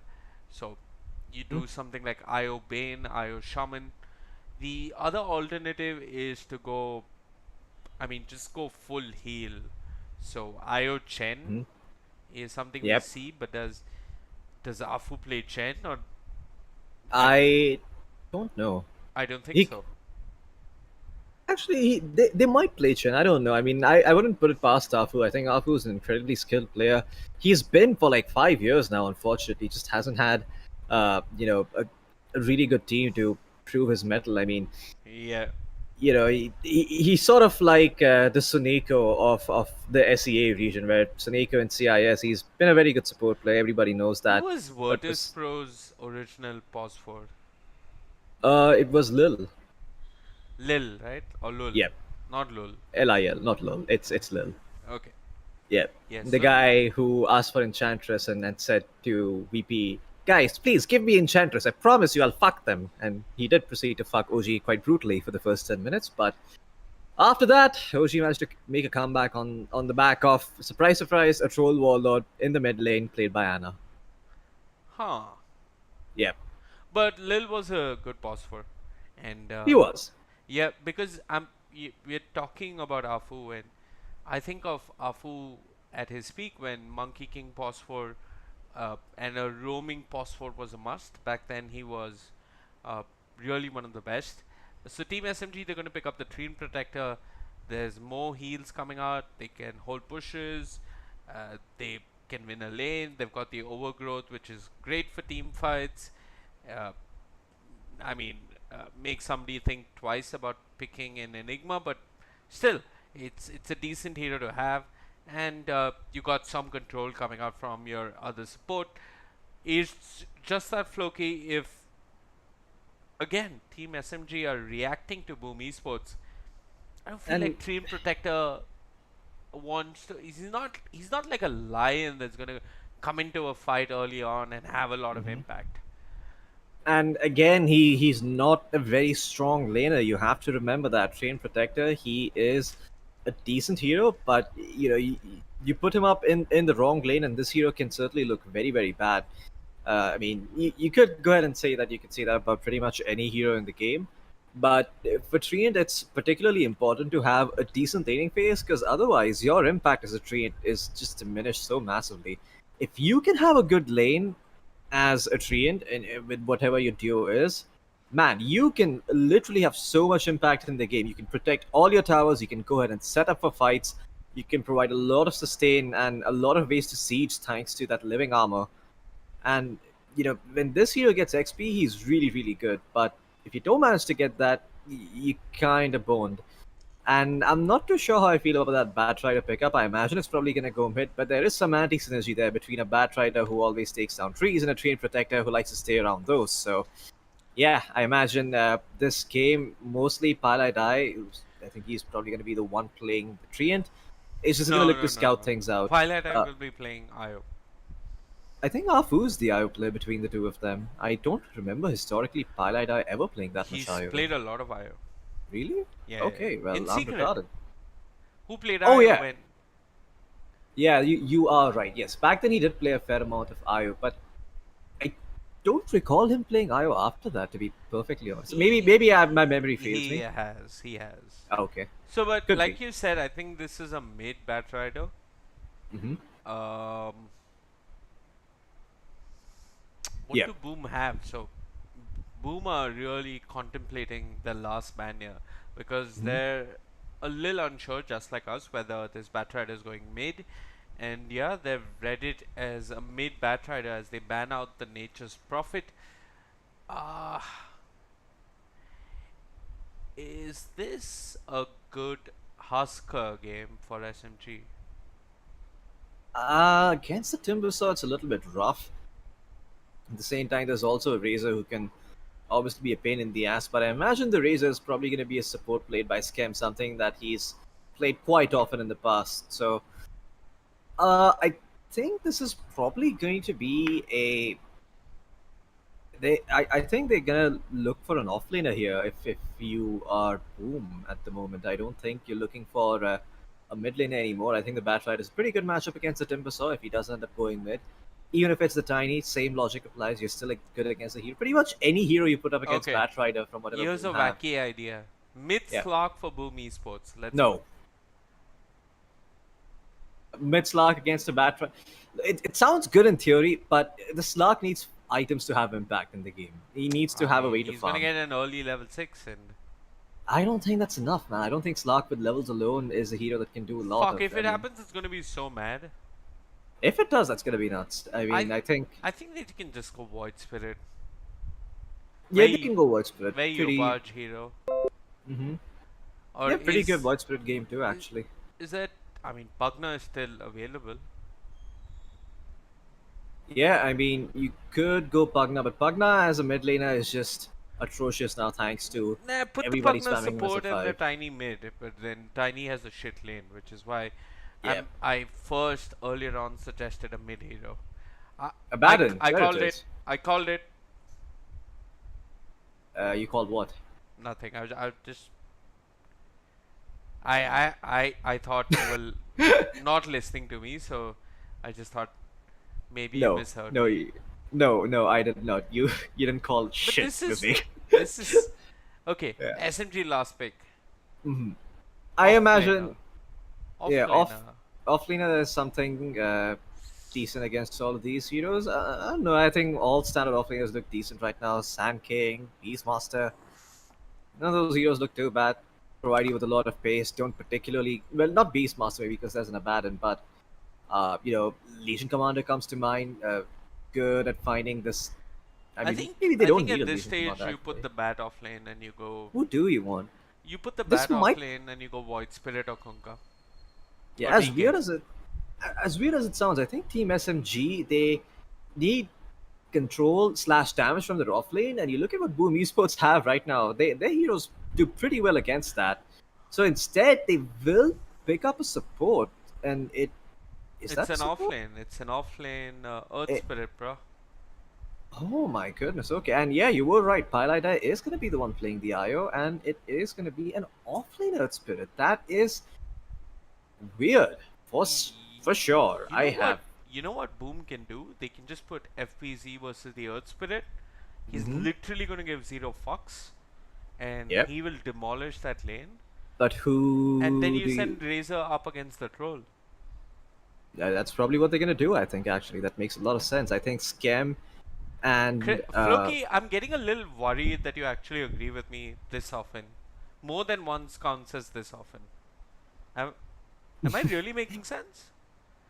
yeah, I think you make a fair amount of sense. I mean, I think the Razor against the Troll is a pretty good matchup, and it would fall in line because more often, I mean, we're starting to see a trend where people are putting the carries in the offlane instead, trying to give them some better matchups, and their own offlane, ends up often end up going to the safe lane to try and deal with the shit lane. Because you think about it fundamentally, offlane heroes like Enigma, like Timbersaw, they have some sort of mechanism to survive while most carries don't, right? So even if you put them in a lane where the creeps are likely to be pulled, they're likely gonna have a harder time. They can still come out relatively okay.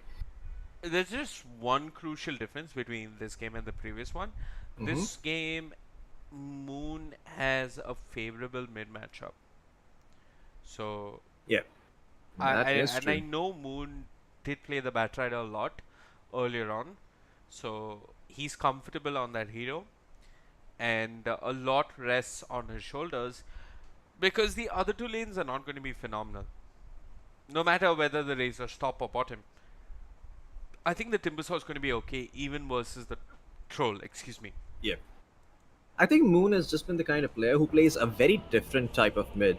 He's not like all your traditional mid laners where you give him some big flashy hero and have him make some insane plays. He's not like that. He's more consistent. He is a bit more farm oriented, and he's more like an off laner in spirit. That he is not really looking to be the guy that dives towers or tries to send a message, tries to steal ages or something. Of course, if the time comes and that is needed, he will do that. But that's not his primary motivation. It seems like he looks at mid more like a responsibility than as a role to just get really really big and do whatever the heck you want on the map. I remember mid used to be something like that a while back. It was quite fun when it was like that, but Well, yeah, it just hasn't been the case since a I while. correctly called who's playing the IO. Mm-hmm. Yeah. What's interesting is that Jackie Boys has a stick.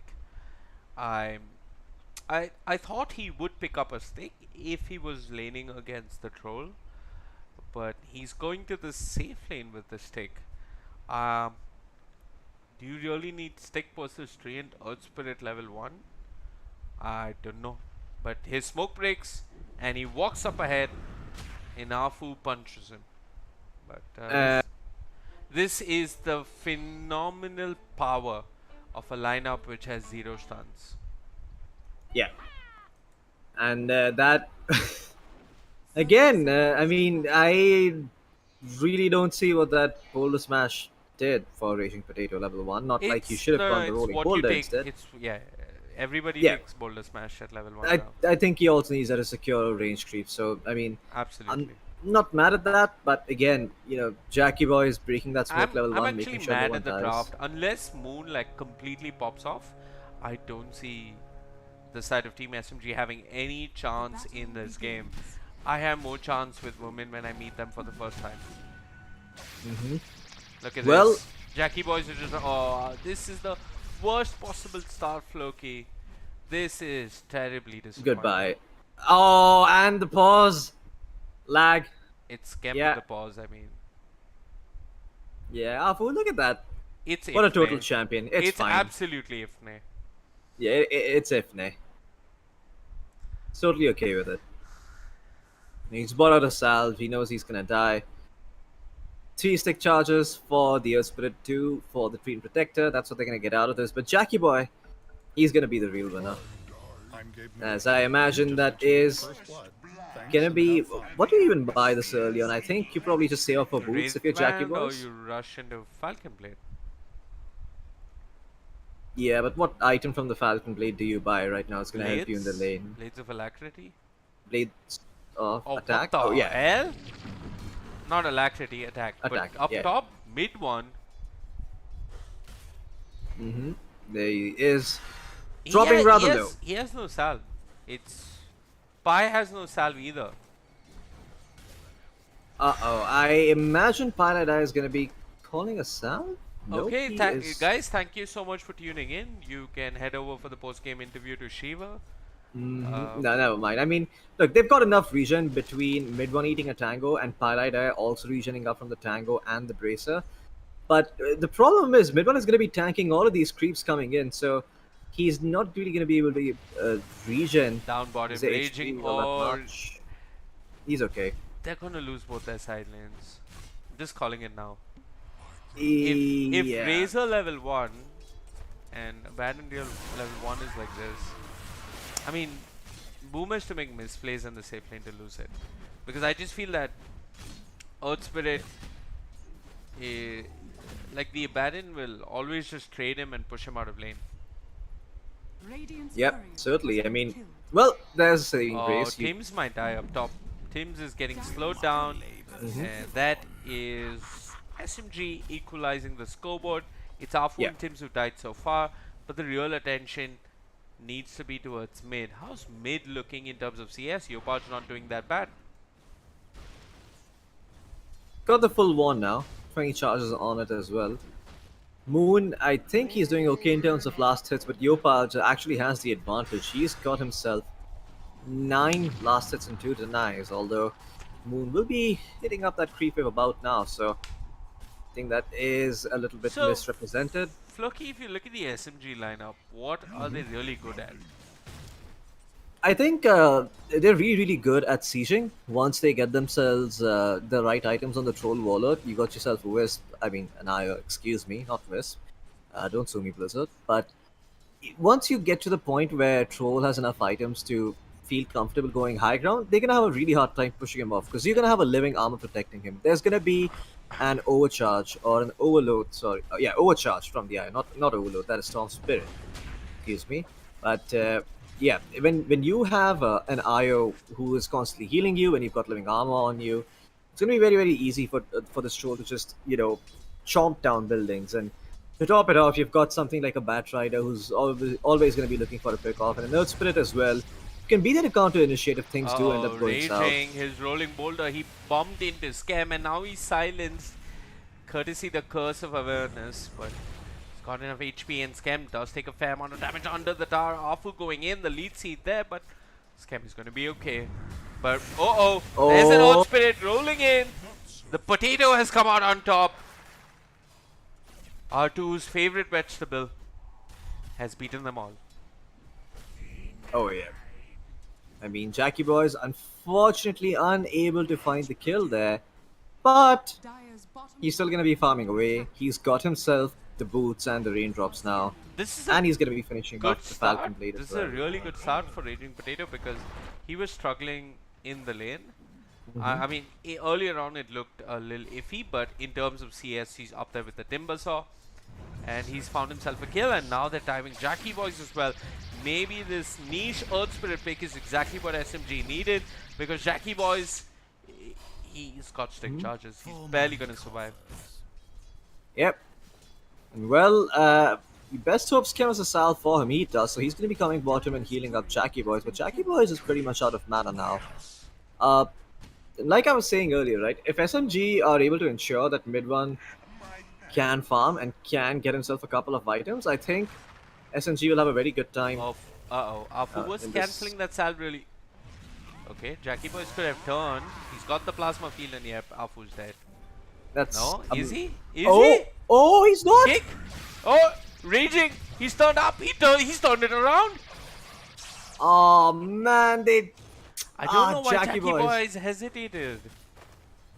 That was a fairy fire on Afu that caught him off guard, and now they're gonna try to make a play for Jackie Boys' life. Although he is getting mana back quickly, and if they use spells, should have enough for one plasma field as Afu stalks him from the tree line.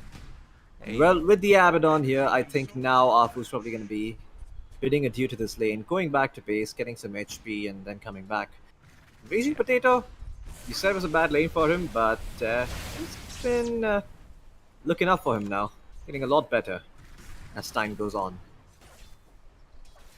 Yeah, But, when you yeah. have this kind of, I mean, when you have a troll who's considered one of the heroes that is one of the strongest laners as a pos 1, when you have an Earth Spirit who is unknown as a pos 3, and when you have a Backtrider mid, you want to get off to a good start in your lanes at the very least, because I don't think their strong point is the mid game. They're okay. They can get pickoffs here and there, but what's really strong about this team is their late game because of the troll and the IO. Oh yeah. I mean, that Troll and IO duo is going to be very potent. Of course, it is contingent on the Troll having a good time and getting ahead, but so far, I think he should be on top of net worth charts. And I am correct, he indeed is. He's sitting at 3.1k net worth, 6.5 minutes in. Finished up the phase boots, looking for the Battle Fury. Look at the mid lane though in terms of net worth. Yopaj has come out on top, and I think this is because he's been farming small camp stacks. Down bottom, TP's coming in. There's Jackie Boys with the Inkswell. Afu this time counter on. Fairy Fire or not, he's certainly dead, and boom, will get revenge. Oh yeah. And Jackie Boys, I mean, he he was having a slightly harder time because he was a little bit low on HP. But now with the Abaddon here, now him having enough mana and HP, he's going to continue to create a problem for Raging Potato, and Raging Potato is going to have a hard time finding his boots now. Thankfully, he's got himself a bracer and an urn, so he can still be useful around the map if Yeah. he does, time his rotations correctly. But yeah, it's going to be a little hard for him to get to the point where he can be an asset to his team and help the Batrider really start snowballing out of control. I know that Moon is doing okay in terms of farm towards mid. In fact, Moon is lower net worth than Yopach? Yeah, What? I said that earlier. This is why I keep testing you. I pointed it out. But all jokes aside, one thing I want to point out is, of course, the network difference between mid. And like I said, I think I attribute this to Yopach farming the small camp. Oh, in the jungle? In the jungle. The Radiant jungle? indeed. Yep.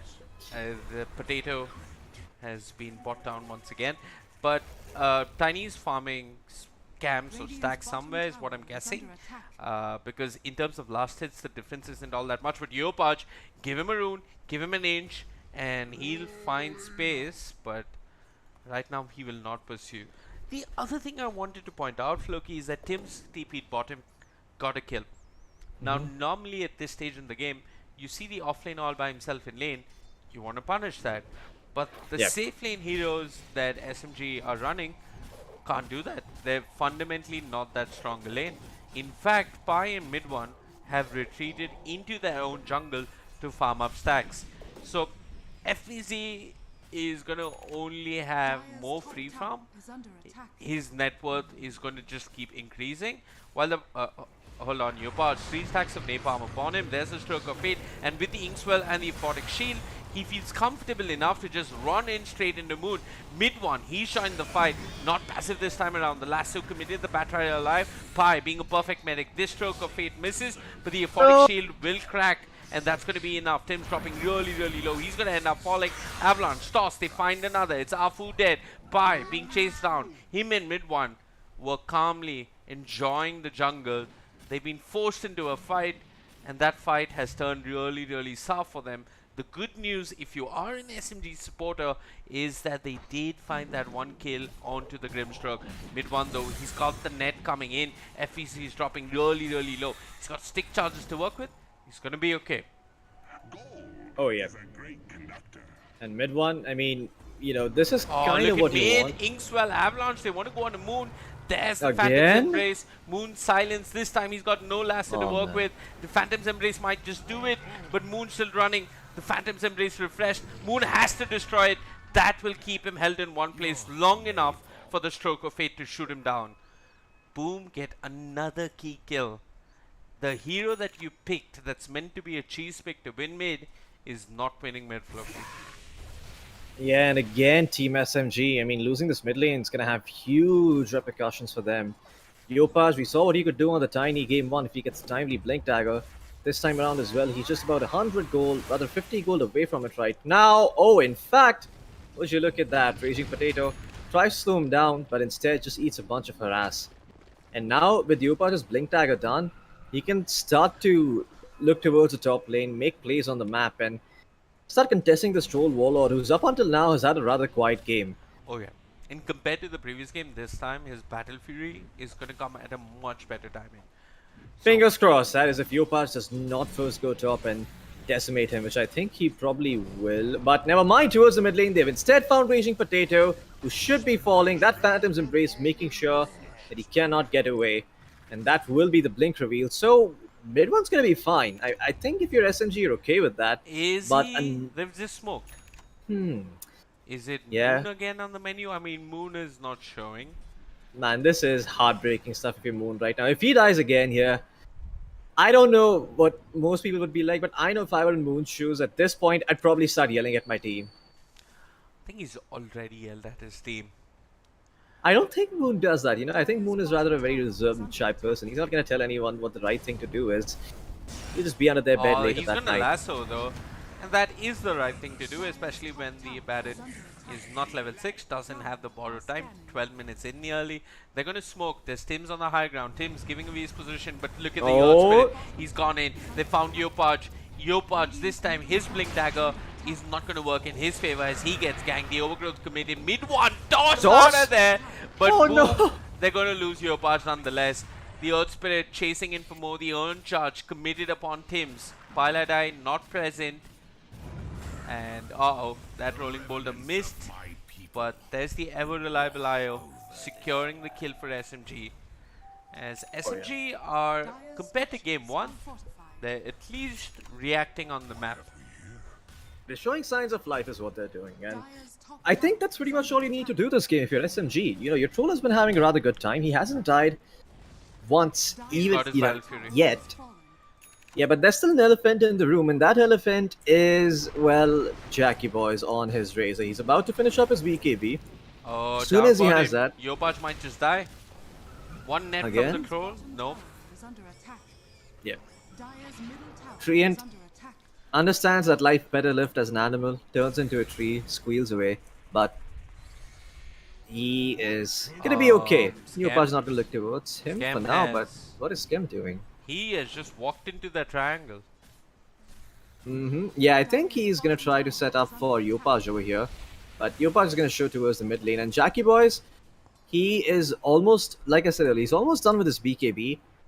Once you have the BKB and the refresher orb on the Razor, I don't think the Troll Warlord is going to be having fun. Mid-1 watches his Pos 5 die by his side.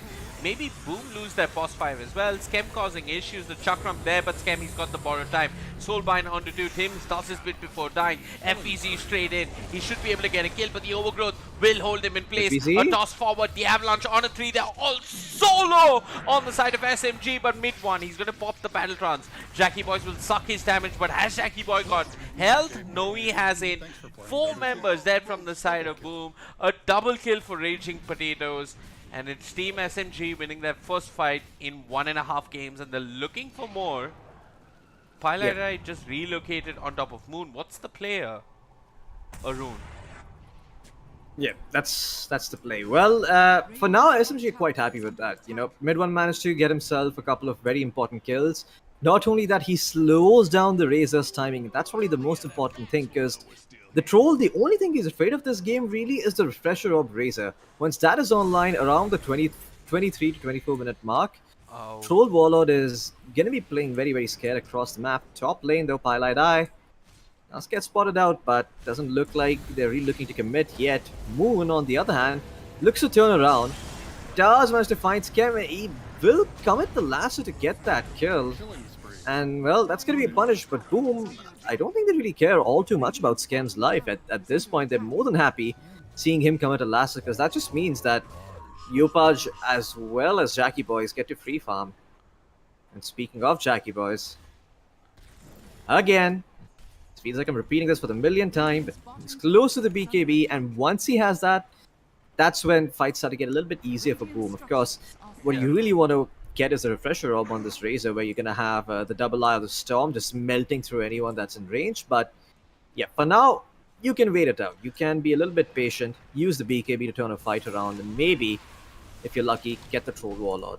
There are like 2 key power spikes for Boom. One is the Yules on FBZ, which will help him versus the Overgrowth and the Troll. And the other is, and even helps versus the Earth Spirit Silence. But speaking of the Earth Spirit, down bottom they found Thames. They rolled straight on top of him, and he's going to end up dying. Yeah.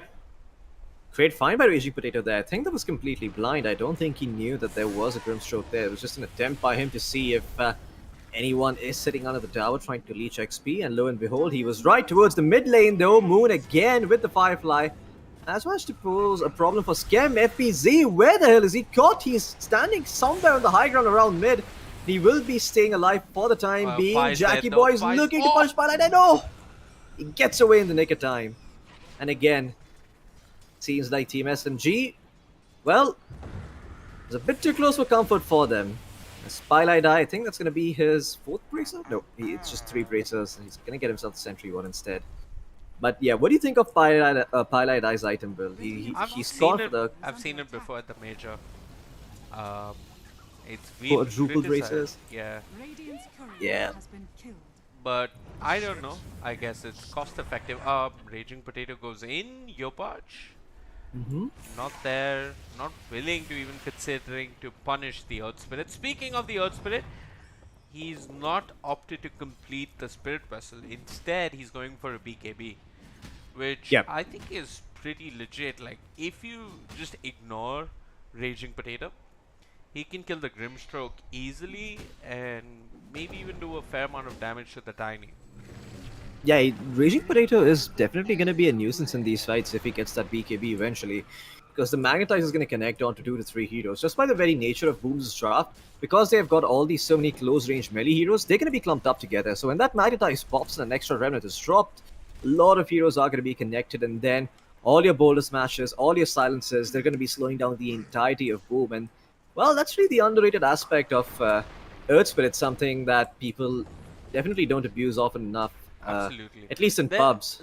So I spoke of 2 key item timings here for the side of Boom, which is the BKB on Razor, 10 seconds unused, and FBC's Yule Scepter, which is very good versus the Batrider, the Earth Spirit, the IO, and It's- it's a phenomenal item to build.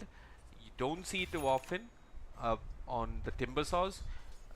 But I think this game, it's the perfect first item for him. He'd love a pipe and a lotus soon enough. But other than items, I want to point out one very key important of Boomy's key part of Boom's draft, and that is the abandon with the dispel. For now though, he can't dispel anything that mid one is throwing out. Mid one commits his BKB, gets a kill on a Tims. That's huge. That's For whom? that's big with the side of Boom, actually. I mean, the fact that Midwan popped his BKB there is actually now a window for Boom to try and make some plays. Yopaj, this could be a bit risky. He's going to show himself, sees mid one, Radiant's middle tower isn't exactly afraid, but he's going to get caught out, and he's probably going to end up falling here. Yopaj, he tries to shit test mid one. Mid one says, "You're not shit testing me, buddy. I'm going to walk up and beat your face," and then now there's Raging Potato as well. There to stop him in his tracks if there was ever an attempt for a cheeky TP out. Oh, And yeah. mid one continues to get bigger by the moment. SMG are going to be very pleased with this, right? Uh-oh, Raging Potato, he's gone in. There's the Magnetize and the Geomagnetic Grip. He's doing so much work. FVC just melting, and the lasso. Oh no, Jackie timed boys! perfectly onto Jackie boys. Oh no, indeed, Floki, as he'll pop his BKB, but the Overgrowth catches him, holds him in place. Jackie boy's dead. Scam couldn't do anything. The supports can only watch as their cores die, and SMG can only watch with joy as they clean up the supports as well. Great stuff coming out from SMG. Moon with a double kill of all people, and SMG, they immediately got to move into the Rosh pit. Oh yeah. I mean, SMG, this is what they were waiting for. You know, they just wanted one good fight with the Batrider, manages to What the catch heck? the Razor, and well, I guess Yopaj did manage to nuke the Treant down from 100 to 0, but it doesn't really matter. SMG, they're gonna get themselves Aegis, and with this Aegis, they can go anywhere on the map, and there's literally nothing Boop can do about it as of now. The Razor, yes, he's got his BKB, but he's queued up a Lincoln Sphere next. He's not really going for a refresher rock, Hold on, so hold on. Moon is way beyond enemy lines. I think he might get punished. Yep, he's dead. That's a spree taken away. Heck, a mega kill streak. Boom say thank you very much. And I don't know what the plan was for Moon over there, just moving recklessly past the mid tier 1. And Yep. it's a small but significant kill. If the smoke yields a pick off for them, I think Boom are going to be very, very happy with the game. But the dire scan, this- it's, I mean, wow. SMG The have game read sense. Boom better than I read my ABCs, and I don't do a good job, so kudos to SMG. Boom though will get the mid tower nonetheless. Do SMG want to fight? They haven't got the lasso yet, even if Commander Moon buys back. Potato though will go in. Boys, Jackie boys kicked out of position. Mid one just slapping away on the Razor. BKB, damage being drained. Can Jackie boys survive Oh, the pain? no. But no, rooted, held in place with the Overgrowth. He's gonna end up dying. FVC trying his best with the Chakram to deal damage. He's left behind. Scam. Scam will fall. What the heck, guys? What's the point of smoking if we don't commit? in a 4v5, and now Moon's joined the party. He's got the lasso. Who can he find? The Inkswell and the Phantom's Embrace there. Yopaj playing with Pilot Eye. The aggressive relocate coming out from SMG. Will Pi survive? It looks like he will. Mid one's got enough damage with that Bal Fury, and now the IO can move out of there. Great stuff coming out from the side of SMG. They are fighting, and how? Radiant's middle tower is under Oh, attack. yep. And, well, the Timbersaw, he was fighting against Raging Potato, who did look to catch him up and maybe find another pick-off for SMG, but a bit too far for mid one to follow up on. And, yeah, with that, Team SMG, H is still intact. 8k net worth lead, which means that, mid one, yeah, he's just no, going in. no. Painful. That is painful if you're SMG, I mean, if you're Boom Esports right there. That, Absolutely. I mean, you would not have taken all the damage on the tier 2 of the Grimstroke Cliff, but because mid one found that, because that pick off came, now you're just gonna lose your tier 2. Look at that. Are fortified. I feel like Mid one. FVC needs 2 more items. The Halberd and a pipe. I don't know if it's too late for a pipe. Maybe you just go BKB. Radiant's middle tower But has that's fallen. what he needs to really help his team. Oh, yeah. And maybe Jackie Boys goes Lincolns? Yeah, he's queued up the Lincolns. Radiant's bottom tower is under attack. Certainly. I mean, Dire's mid top one tower now, is he under is attack.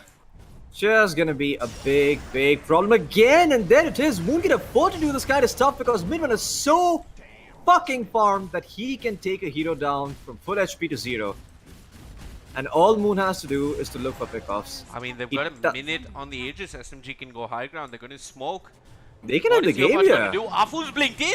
They see the tiny but Yopaj quick to blink. Unfortunately, the overgrowth catches him. The rolling boulder there. It's not needed. The aphotic shield ignored. A kick here, a kick there. My and God, punches Potato. everywhere. Coming up from mid one is Scam now running for his life. His time borrowed indeed. As it's going to be enough for him to get out. Bottom tower is under attack. SMG, it's almost as if their cafe time has been borrowed because they want to end this fast and with a vengeance. Oh yeah, mid one. Look at Mid that. one, yeah, looking for a high five, just like Saberlight at the major, but he's gonna high five himself for now, and it doesn't really matter because SMG, they are moving lane to lane, just demolishing the side of Boom. No response of Radiant's any middle sort barracks are under from attack. Boom Esports. I mean, Oh they're, yeah. they're look waiting at for Yopaj Floki, but Middle barracks. do they have a fight left in them? The soul bind available. FVZ has been rather quiet this game. What? What? Raging Potato? Nani? He punched mid one back into the enemy team. At least he tried to do that, but mid one just walked away. Courtesy of him being a troll warlord and having a bajillion movement speed. Yeah. SMG very comfortable with this game, and I mean, I don't have Dota Plus to look at the win percentage, but Radiant are Yeah. it's easy math. Even if you're from NA, it's not too hard to figure out that SMG are in complete control of this game. Don't bring out the win probability right now if you haven't already. I kind of want the viewers to guess, but yeah, troll warlord at this point, he is just so freaking hard to deal with. He's even got the Lincoln Sphere now, so I mean, there's no way on earth you're going to be getting that static link off. He's just going to be Radiant's top tower dealing is under a metric crap ton of damage in fights. And with these 2 sets of racks gone, Boom, they really don't have a play to make. I mean, Jackie Boys, he's trying to finish up this Lincoln Sphere, but even after this Lincoln Sphere is Radiant's finished, bottom barracks I are really don't see him holding a candle to the Troll Wallet in terms of damage output, because the Troll is going to decimate through the ranks of Boom while Boom scramble to find any sort of pick-off. Raging Potato has got a BKB, Moon has got a BKB, Troll Wallet has This got a fight BKB. is 8 for Boom. Inkswell on Yopaj.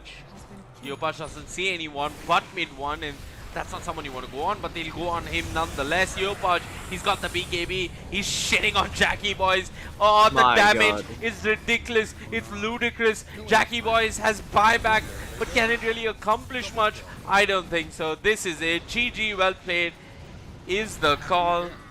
And SMG are going to level the series. Floki, Oh, yeah. it's a best of 3, right? So we are going to a game 3 Oh, after yeah. this. We certainly are, ladies and gentlemen, so stay strapped in, because this is going to be a long day. As Boom Esports, I thought that they were going to get the easy 2-0, but Team SMG, they answer back and how. I mean, kudos, I mean, you know, credit where credit is due. I think this draft worked out wonderfully for Team SMG. They had an idea, I didn't see it. You didn't see it.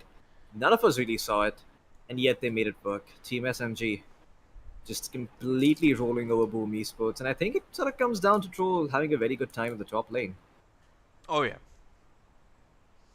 Troll getting off to a great start. SMG will equalize the series. I mean, Boom spanked them, but SMG also equally comfortable touching their opponents' butts and spanking them back. They will equalize. We will leave you with music, and we'll be back soon with game number 3.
Dancing in el club, tequila love. Te quiero hoy, mañana no. Dancing in el club, Bacardi love. Te quiero hoy, maybe mañana no. Dancing in el club, dancing in el club, dancing in el club, dancing in el club.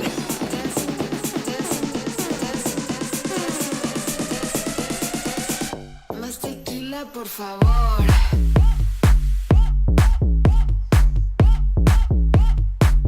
Más tequila, por favor.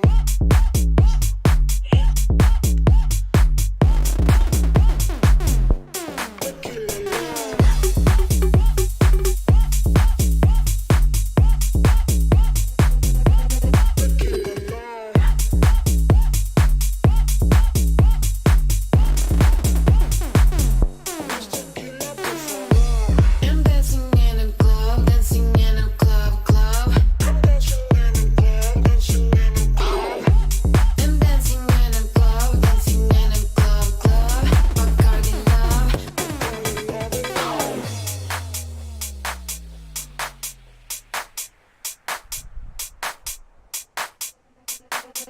dancing in a club, tequila love.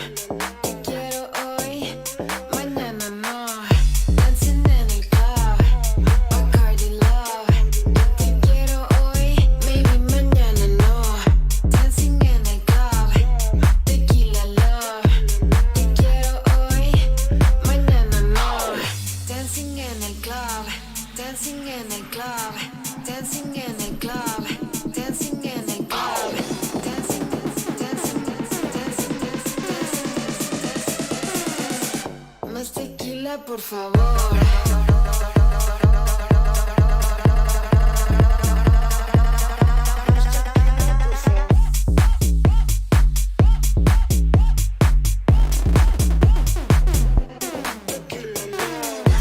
I'm dancing in a club, dancing in a club, club. I'm dancing in a club, dancing in a club. I'm dancing in a club, dancing in a club, club. Bacardi love,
I'm the one that you need. Baby, love me, you tete. Singing, love you, tete. I know somewhere they like to, they confuse me. They no fit to undo this. Baby, love me, you tete. Singing, love you, tete. Oh baby, the things you do I know fit as plain. If you have questions, what I feel for you, believe me, what I feel for you is so strong, it's so tight, just you and I love you, die, my baby boo. You know, say I go there for you. Always.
Yeah. 10 out of 10 with the perfect scope. Trust go in the process, understand it when you work it grow. I'm the best you never heard before. Blessed to have this urban glow. Set aside semantics, I'm the one, yeah. Living on the front, what you want? Die a legend or live quietly forever under sun. Undecided, you'll be silent, you'll get buried just for fun. I'll be carried by the giants to the ocean's floor with drums. I'm practically mythology, I'm glad to see the prophecy. Celestial, my skin is black, so is my psychology. So-and-so don't bother me, toe-to-toe with honesty. I live without a fear, cause my birthright is what was promised me.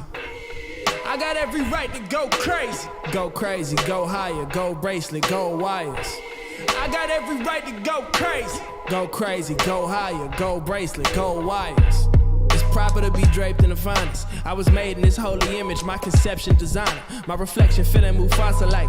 We ain't on the same type of time, we just talk alike. Mobbing like we always been the red wine and pasta type. Honestly, your crew need me, changing my priorities. I'm taking off these new Yeezys. I ain't working 24/7, cause it's too easy. More like 17/5, I guess I'm the new Jeezy.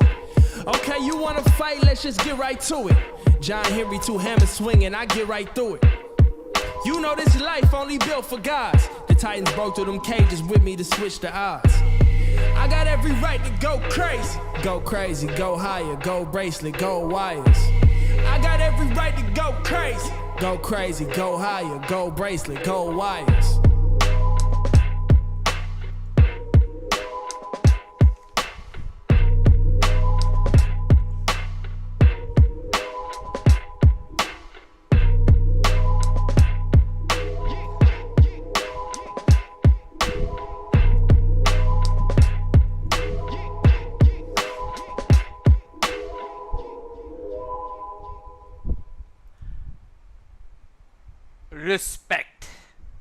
Respect is what these teams are supposed to have for each other. But game 1, Boom showing none at all. Game 2, Mid 1 giving zero respect to his opponents. But at game 3, when the series is leveled up, you will first ban Troll and first pick Enigma. These teams, one of the best in SCA and one of the up and coming teams with very established names and a proven track record, are at it in the DPC Season 1, SEA Division 1, 2, 3. My name is Vivek, with me is Floki. Respect ban Troll. Oh yeah, respect ban Troll. I think after that game, you'd be unwise to not ban out Troll if you're Boom Esports, right? Because they threw everything, Boom threw everything they had at them. They gave him the Razor, they gave him the Tiny, got all that burst. There was even a Timber Saw in that game, and even then, Mid 1 didn't die a single bloody time. So, yeah, Boom Esports, they recognize the problem, they rectify it in the draft itself, and they even find the Enigma first pick for themselves. So, again, great teamfight potential for Boom Esports.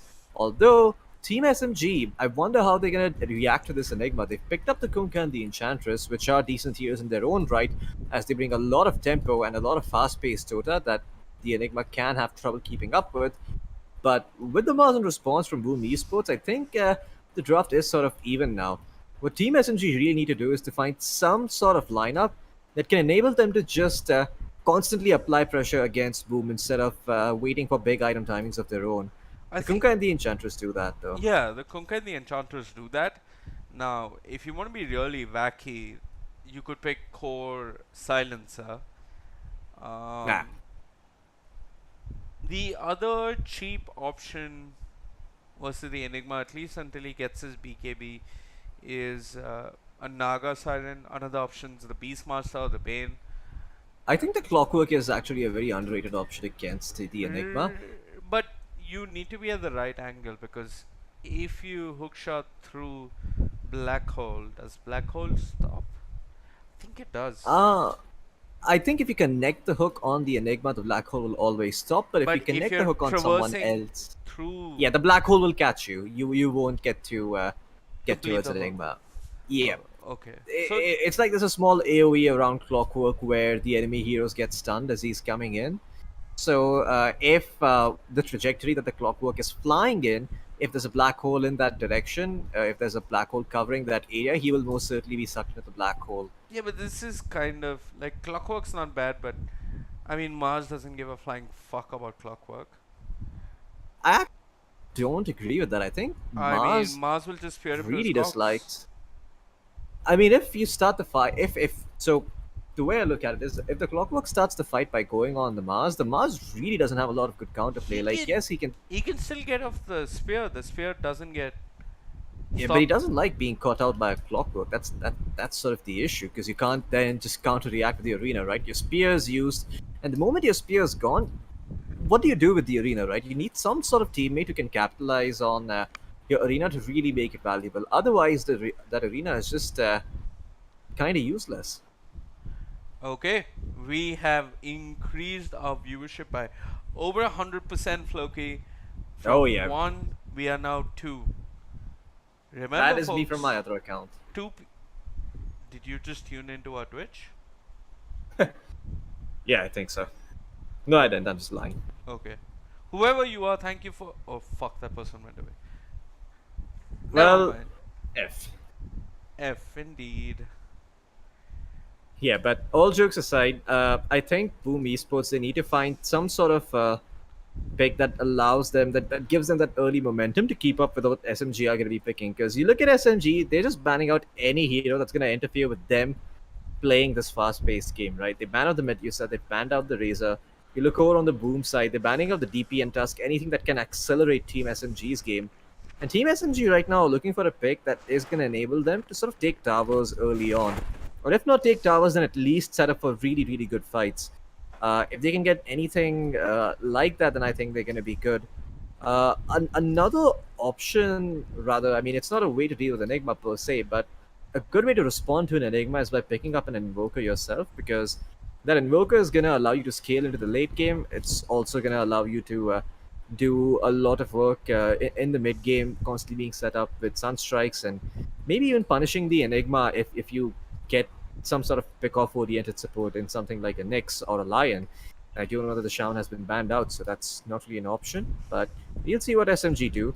They're going to pick up the Monkey King instead again for themselves, showing a lot of faith in this hero. Yeah, And, and well, this time I mean, sure, there's the possibility that it could be a pause for Monkey King, but I think the thought process here for SMG is they know the matchup, and they know that it's going to be MK versus Mars. They feel comfortable with that matchup, so they're just going to pick up the MK. And even if it's MK being run as a support, it's still not a bad game. At least until Enigma gets a BKB, the Boundless Strike is still great from range. And most yeah. Enigmas do not, at least from what I've seen throughout the major, nobody's rushing a Blink straight up, right? They're probably getting a Wraith Pact, then a Blink, then a BKB. So it depends. Boom Esports probably going to pick up a Schem hero now. And the other thing I want to point out, and I don't know if this is really representative of how this team is doing the draft, it was Schem with the captain's icon next to him in game 1 and game 2, but in game 3 it appears to be Tim's. No, I think it's still usually the same person drafting. Most of the time, we see the coach doing all of the drafting these days. I think that's the new trend where the burden of drafting is taken up by the coach. Maybe Boom Esports are doing something similar. Could be wrong though. But I don't think Boom Esports are switching up captaincy for this particular game. Although I have to say, I do like the two pickups coming out from I Boom. love They them. add a lot more pace to the game. They Yep. do, they do. I mean, with the Pangolier, just think about the team fight coming out from this team, right, Floki? You can almost always commit Black Hole for just one hero because you've still got the Rolling Thunder. You've got immense burst damage with the Hoodwink, and the good part for the Pangolier, the mouse from Ratatouille, which evolved into a Dota hero, is that he picks up a shard, and the X marks the spot combo is not that terrifying. He's got an easy counter to it. In terms of lane, a good Pangolier can even outdo the Kunkka if that's the matchup. So good stuff coming out from the side of Boom Esports. And what the? So it's a support Kunkka? No, it's a carry Kunkka. Does mid In that case. You Yeah, know, it's- mid one's very interesting because he played the first game. I mean, he made a Battle Fury on MK when there was no reason why. In the second game, he made a Battle Fury on Troll, but very early on, his timings were much better. And he's played mid, he's played off lane, he's not played support as far as I know, but mid, off lane, and now safe lane. So he's comfortable with various playstyles. We could see him play the troll and sit and farm a Battle Fury and be a little greedy about it, but we can easily see the good old Team Secret mid one, which picks up something like a Kunkka, wins the safe lane, and gets aggressive early on as well. Um, Oh yeah. the bans, I mean, this ban is very obvious. They ban out the Grimstroke because the Soulbind will just hold the Pangolier Rolling Thunder in its place. And Team SMG, with a respect ban of their own, they're going to ban out the Lifestealer. So no Lifestealer for Jackie boys. I think if you look at the Boom Esports draft, what they're missing is the ability to push. Sure, the Yeah. Eidolons help, but they can very easily be cleared out with the Kunkka and a Monkey King. They want somebody that can frontline for their sieges, and they want the ability to go Roshan. Yeah.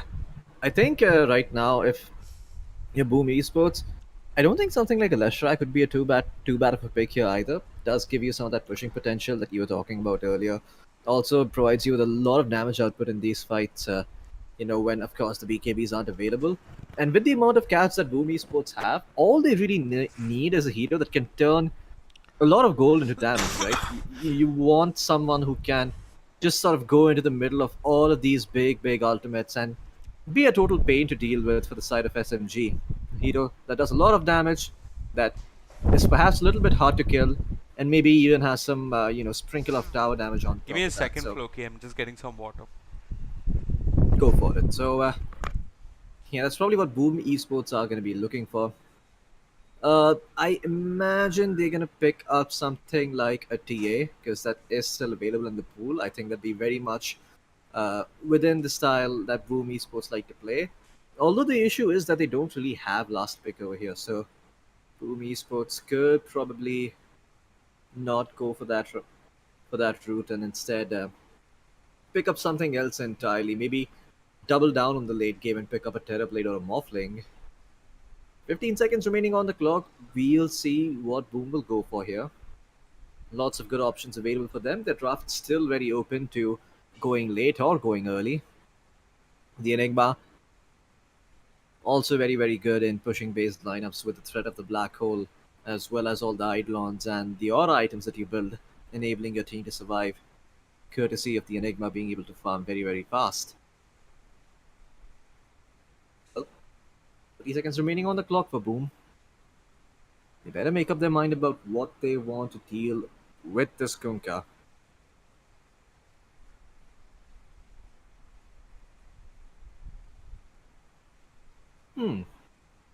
Well, Boom did pan out Treant, so that does bring up the question of if Team SMG even are running another core. But Boom are instead gonna go for a Juggernaut.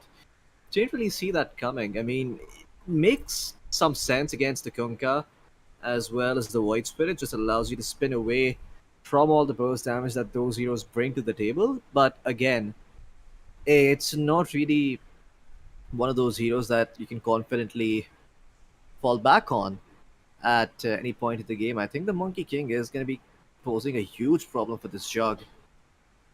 We'll see what Team SNG pick up in response. It is going to be the Night Stalker, so it is going to be the offlane hero, like I said. Oh, wait, what the hell am I watching? Okay, never mind. It is going to be a support Kunkka. It's not going to be a core Kunkka like I thought earlier.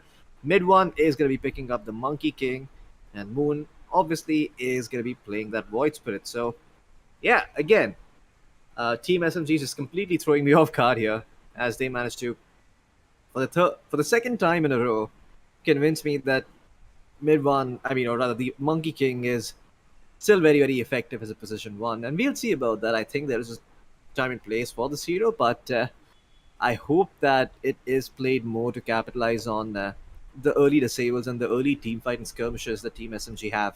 Maybe go into an Echo Saber, into a Desolator or something like that. Anything that enables you to help your team fight early on, get some objectives, and snowball off of that. We'll see if Boom Esports have anything at all to, uh, just answer this Monkey King. Because right now, with FBZ going bottom up against mid one, I don't think it's a very good lane for him. I think mid one is going to be very, very strong against whatever it might be in his lane, be it the Enigma or the Hoodwink. I think you probably want the Enigma to deny the range creep towards bottom so that the Mars has a better time laning, but at the same time, it could also be, you know, Skem on the Hoodwink towards the bottom lane instead. What did I miss? Is it a safe lane Kunkka? No, it is a I support called Kunkka it. I called it. by Apu. Prepare And for battle. again, it is going to be a core Monkey King for the side of SMG. But here's something interesting. Boom have picked up a Juggernaut for themselves. Jackie Boys is going to be playing the Jug. And yeah, they're going to be working this hero instead. I mean, we have seen Jug being picked up situationally in the past too. But what do you think? Do you think this is a good game for the Jug with Boom Esports' draft? They do have a fair amount of disables for him, so. I mean, if Night Stalker makes a Blink Dagger, you can Manta, but still, Wait, you can't Manta off Night Stalker Silence anymore. you can press Manta, but that's what I meant. You can't Yeah. Manta off it. You can Oh yeah, pre- right. Unless you get lucky and there's some distance and I don't know. But otherwise, you're going to be silenced. 30 You can press seconds Manta, to but you'll be Yep. silenced. And another issue that I see this time So around is this for a Jog BKB game? Huh. no, I don't think Jug BKB is What do you ever a make? thing. Stats? Scardy. Yeah, I think this is gonna sound weird, but I think this feels sort of like a satanic game for the Jug. If you're able to get to a point where you have something like a satanic and you can just turn around and fight the side of SMG, I think Jackie Boy is gonna be very, very happy. You get the shard, you get the Blade Fury extra damage and move speed. Blade Fury extra AOE and damage talent, and you can't Satanic back up to a pretty decent amount of HP. And between that and the healing ward, I think Jackie Boy should be able to fight back against the Night Stalker Silence when it does come on him. The problem isn't going to be the Silencer. The problem is going to be all the follow that comes under it. It's going to be the Boundless Strike. It's going to be the Void. It's going to be the Void Spirit burst damage that comes through while he's trying to keep himself alive. And yeah, I think that's gonna be a tough ask from the side of Boom to sort of deal with the Night Stalker. Yep. Very interesting offlane coming out from SMG. Night Stalker with no regen. He has now got regen coming out to him on the courier, but he began this lane with nothing. And he wants to get those BKBs as soon as possible. I like this way of playing the offlane because, with the bounty runes and the default gold that kicks in, you're going to eventually be able to pick up tangos. So, Raging Potato is going to be fine. I say fine, but okay. Wait, the wave should. What the fuck is happening to this wave? Oh, yeah, it's the things are Enigma. happening It's to the this wave. Enigma. Yeah. It's the Enigma being a problem, as always, Tim's. I mean, the cool thing is that Afu is farming up all these Eidolons whenever they show up, thanks to the Tidebringer, but even then, Yeah, he's got more lost hits than Raging Potato. yeah. Which is- And that's all courtesy of the Eidolons. Absolutely. But the cool thing is they are slowing down the Jugs farm significantly, so Jackie Boys, I think he's going to have to be a little bit cautious this game because he can very easily fall behind if he dies once or twice in this lane. Yeah, Jug can go to the jungle, but he's not the best. Not Oh, too yeah. bad either, but he's no Terrorblade that can just go jungle at level 3. I mean, 2 Wraithbands and can go jungle. He's not one of those. Likewise for the Monkey King. I think the hero, again, not very good at farming the jungle. So mid one wants to get off to a good start in this lane. He's got 5 denies, but right now he is being challenged in the CS as well as the HP department with Scam and FVC really bringing the hurt. Back at mid, I've seen this matchup a bit. I've seen Thompson lose this matchup when he was playing the Void Spirit. So the thing about Yopaj is that he has a good chance of taking over this lane, and I'm really interested to see what Moon builds. The line of thought is that if you get off to a good start, you can go Witchblade, but only if you get off to a good start. Otherwise, it might just be Kaya into Ags, standard stuff. Dire's middle tower is Oh, under yeah. attack. And I was totally speaking out of my ass earlier. I apologize. I thought the Enigma was on SMG, and Jackie Boy is gonna have to deal with the creeps being denied. But no, it is the other way around. Yep. Yeah, it's gonna be it's gonna be the side of SMG who need to deal with the Enigma constantly denying those creeps, and I think this is totally worth it. I mean, if your Jug is able to free farm thanks to your Enigma constantly denying the range creep, even though Afu might be getting a few creeps, the biggest problem for the Jug, which is the Night Stalker, is sort of having a slower start. Dire's So courier Right. has been Jackie Boys is a bigger window to be effective and to find the right items to This deal with this hero. This lane doesn't really, like, the Jug doesn't win his lane. If anything, Farms. it gets, yeah, he should farm. I'm expecting Jackie Boys to leave the lane early on, because very soon it can get really awkward when it turns to nighttime. Raging Potato has 2 bracers. If you just put these heroes in an isolated hypothetical scenario, I think the Night Stalker is going to be happy just trading with the Juggernaut, and the Blade Fury is never going to be able to catch up. So it's going to boil down to plays from both supports, obviously. But until the 8-minute mark or so, we're not going to see anybody really come out on top unless there's a major mistake. However, on top, Mars versus Hoodwink, they can apply a lot of pressure on mid 1. So this is the lane where I'm expecting kill potential. This in mid maybe, because both Yopaj and Moon are really trying to measure up against each other. And right now, Scam. I'm looking at mid, and I'm looking at Scam, because Scam is first blood. There you go. I mean, mid 1 he sort of wanted to get the last hit, but he's gonna be happy assisting in that kill. Sure, he doesn't have the boundless for a bit, but he's in a lane against Mars, so it's not like he really needs it. Damn, what am I missing? So Tim's is denying a creep of his, yet Yep. the Raiden creep wave down bottom is huge. I think that's because they tried to do some pulling stuff that didn't really work out all that much. The hut camp is blocked. The small camp is blocked, but it's not being pulled by Boom. There's still one set of creeps at the small camp. So where is this creep wave coming from? Nature attend us. Is a great question. I wish I could go Is back in there time. an extra creep wave on Tell the you. SEA server because they don't fight? I mean, they don't farm. And anyway, speaking of not farming, Yopaji's already committed the Rolling Thunder. is under attack. Well, the Bushwhack doesn't connect, but oh, he's gonna survive. Oh yeah, Pi is gonna be A-okay. Under attack. Yopaz is also Down bottom, Afu, he's got the Malefice upon him. Jackie Boy's got stuck for a second, but nonetheless the pathing will work out. Unfortunately, the Void is there. Raging Potato will slow down Jackie Boy. Spy gets picked off elsewhere as Yopaj does pursue. yeah. And if you're Raging Potato right now, you're very I happy love with this coming 'cause- up from Moon. He has an Arcane Rune. It is nighttime. The Night Stalker shall not leave his lane. Instead, it's the mid laner that'll go and help out the Night Stalker. But As you Moon's say that. read is phenomenal. There was a Radiant Observer ward, and I don't know what gave it away, but he immediately just swung to mid. He's not wasting any time on this gank. Up top, mid 1 and Pi are going to be fine as well.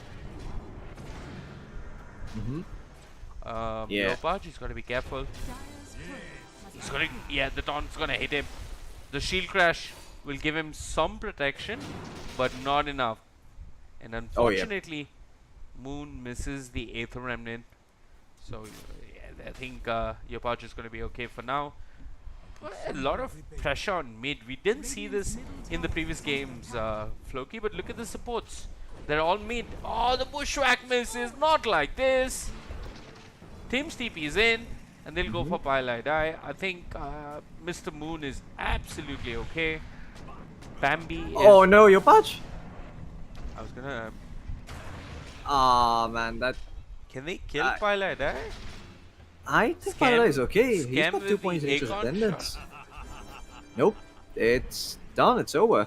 The Nature's attendance allowed Paradise to stay alive, and Yopaj couldn't get the chains done. And that is a Rolling Thunder wasted.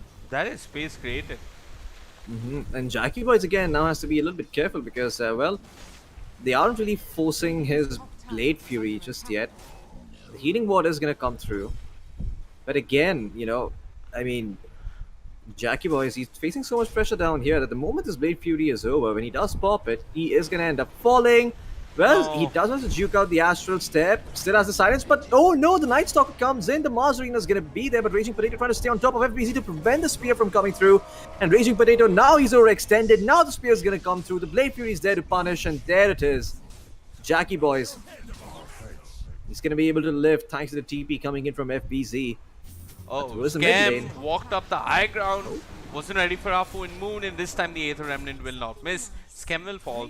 Moon gets a kill, a much needed kill, and Afu gets a courier. Does he get away with it though? He's looking rather healthy, and this is the best part of having a support Kunkka. Just way high base HP to work with. I mean, your barge has been bumping into awkward corners of the map. Even then though, they don't have enough to bring down Afu. Afu's got the torrent, and Raging Potatoes connected as well. Moon gets another kill. There was no need to hang around for that. SMG very, very pleased with the start to their lanes. Oh yeah. I mean, SMG, this is the dream game that they were looking for. Moon rotating, finding a couple of kills, the Jug. Although he hasn't died yet, he has been forced out of that bottom lane, so he's again not going to be farming as fast as he once hoped he would be. Jackie Boys is forced to rotate towards the triangle, where sure he can farm away, but it's not going to be at the same pace as the Monkey King, who's getting all of this farm in the lane, who's already finished off his perseverance and perseverance, excuse me, and Perseverance. what? Perseverance. Perseverance. There you go. And yeah, he's gonna be nuking creep wave after creep wave, right? So mid one's gonna be getting really, really farmed. Jackie Boys, on the other hand, is gonna be farming a little bit slower as a result, and you can see that reflected in the net worth already. By the way, if you pull it down, mid one is sitting on top at 4.5k net worth, and well, just to find that Battle Fury early on, then he is gonna be a monster this game. Oh yeah, Mr. Potato's having a good game as well. And as I say that, down bottom, they group up, they get the Mars, and they're getting a tower. So Floki Boom have been grouping up on the map. There have been a lot of unsuccessful rolling thunders. They seem a bit clueless as to what to do. They're not contesting any other part of the map. And even if they go now mid, Floki, it's Pilot Eye. I don't think even he feels bad about this. Oh yeah. I mean, I think Pilot Eye is gonna be okay with the fact that they had to commit to kill him instead, and the tower, it doesn't even take any damage. They're just gonna be able to hold on to this. Afu comes in. Sure, Yopaj is trying to create some sort of threat with the Rolling Thunder, but even if they commit a Rolling Thunder for Afu, I think he's gonna be okay with it. 3 rotations are gonna come through, and he will live.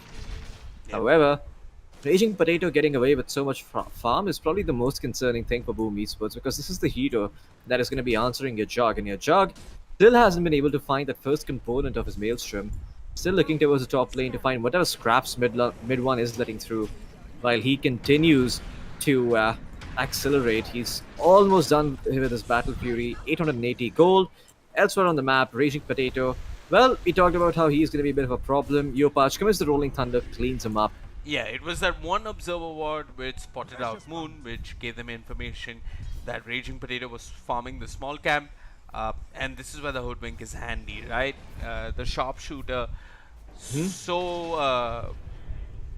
I mean, barely potent, demanding in terms of cooldowns, and the amount of damage it outputs is insane. Unfortunately, now Yopaj doesn't have the Rolling Thunder. Fortunately, though, he doesn't take too much damage. Boom. FVZ wanted in, but the neutral creep. I think that's Spy's neutral creep. It did. That Centaur Conqueror had a hoof stomp, and FVZ had a bit of a moment as he couldn't quite find the initiation that he was looking for. Boom, once again, have clumped up on the map. It's only Jackie Boys that's farming a lane. Afu gets caught out, doesn't have HP, doesn't have mana. He's gonna end up falling. But the way Boom Esports are playing the map, Floki, is really ineffective. Yeah, they are just constricted to their own triangle right now. They don't even have access to their own jungle, by the way. So the Enigma is not going to get any farm whatsoever. You've got a Pangolier who's trying to run around and trying to make space, but who does he really play with? The Mars is still looking for his Blink Dagger 13 minutes into the game. The Juggernaut, I think mean, it's him and the Hoodwink. But it's him, Yep. the Hoodwink, but the Hoodwink needs to connect one bushwhack so that life is a little easier for them. Agreed. I think right now with Scam, the biggest problem is... Oh, look I mean, at sorry, this. Boom Esports have so much vision, but SMG are going to smoke, invade the jungle, and not find anything. Yeah, and as I was saying, I mean, the biggest problem for Scam this game is just going to be trying to keep his jug alive. You know, usually against these types of heroes, if you have a Hoodwink, you know, you're very strong as a defensive counter initiator. Hold that thought, Tim's is going to get cleaned up, and Moon is going to get the credit for that kill.